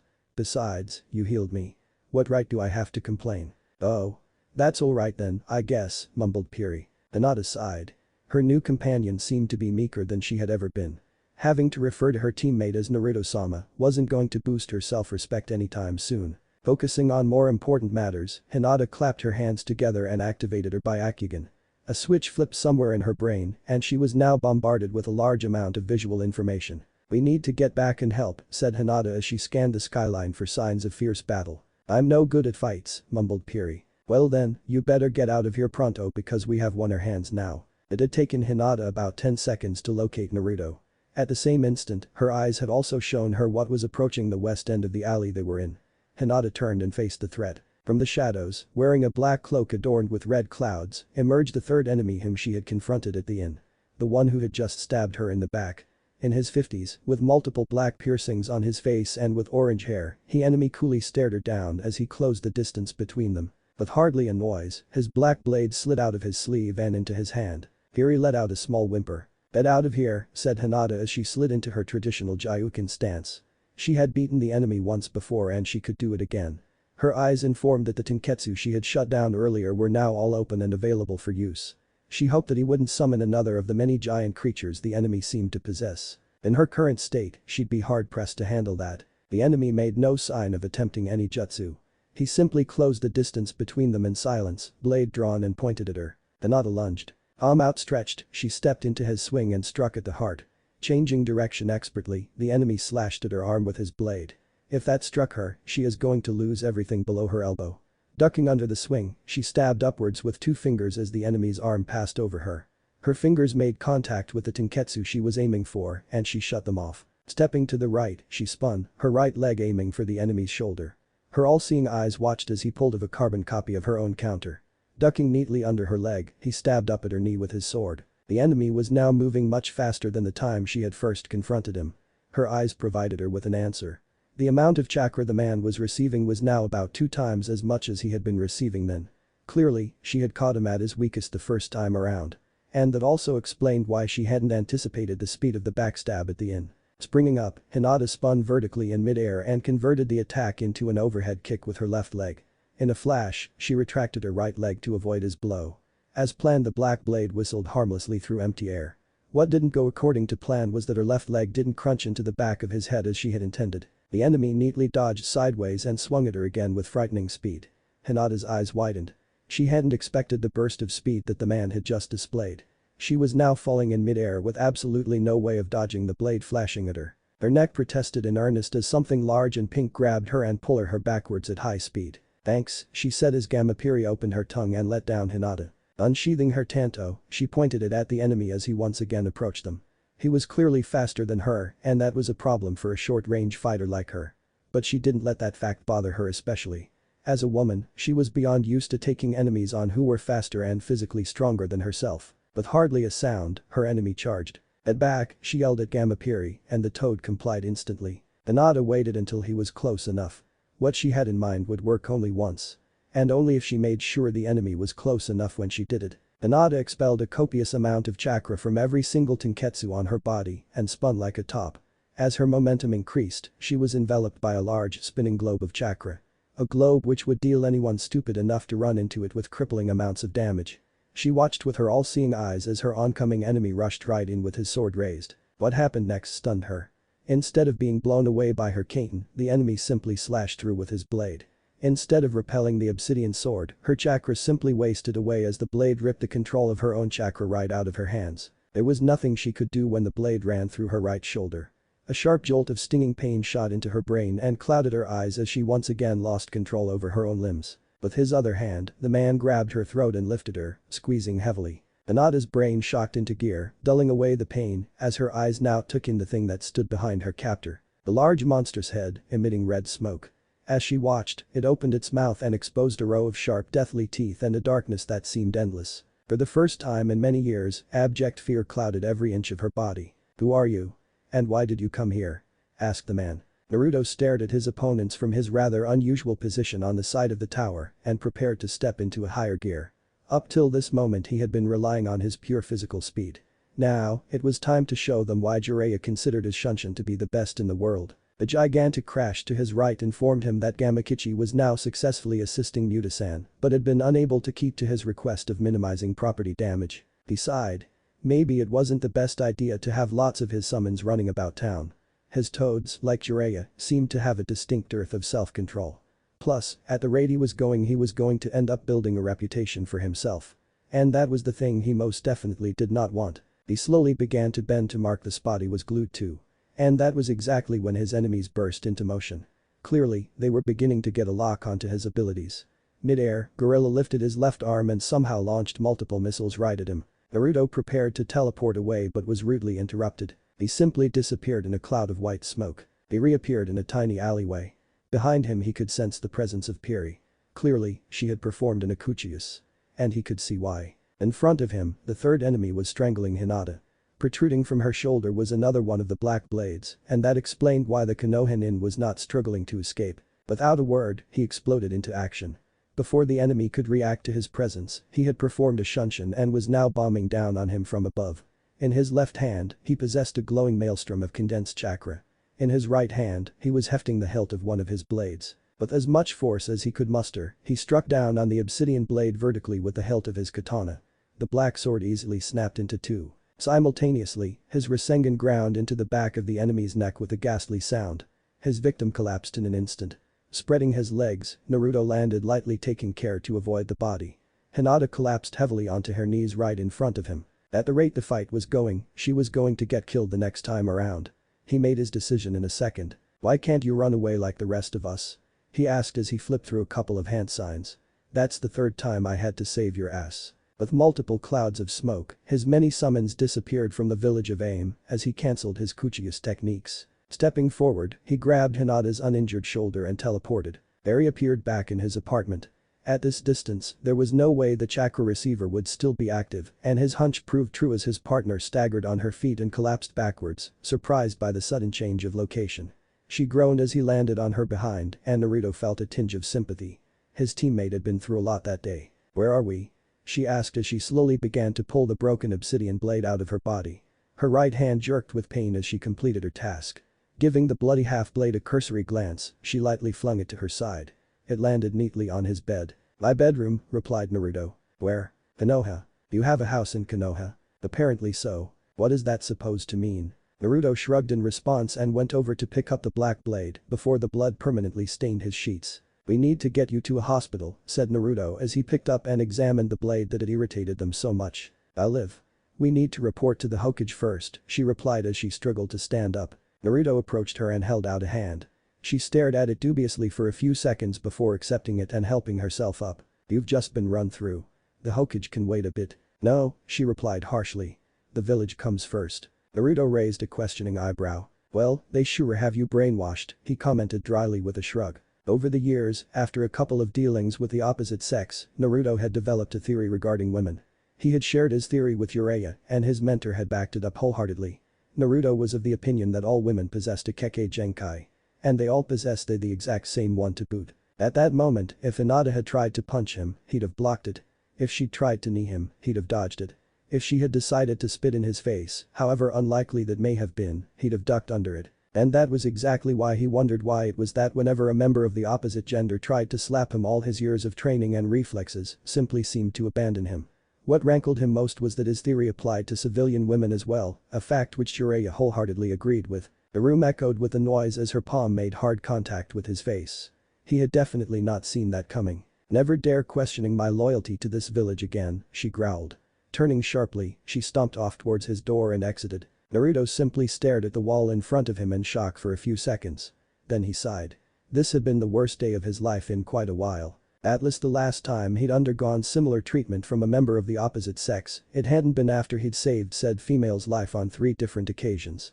That time he'd just been trying to dump her. Rubbing his face, he followed his assaulter, waiting for the inevitable snide voice in his head. It didn't take too long. "That one must have hurt." Naruto didn't respond.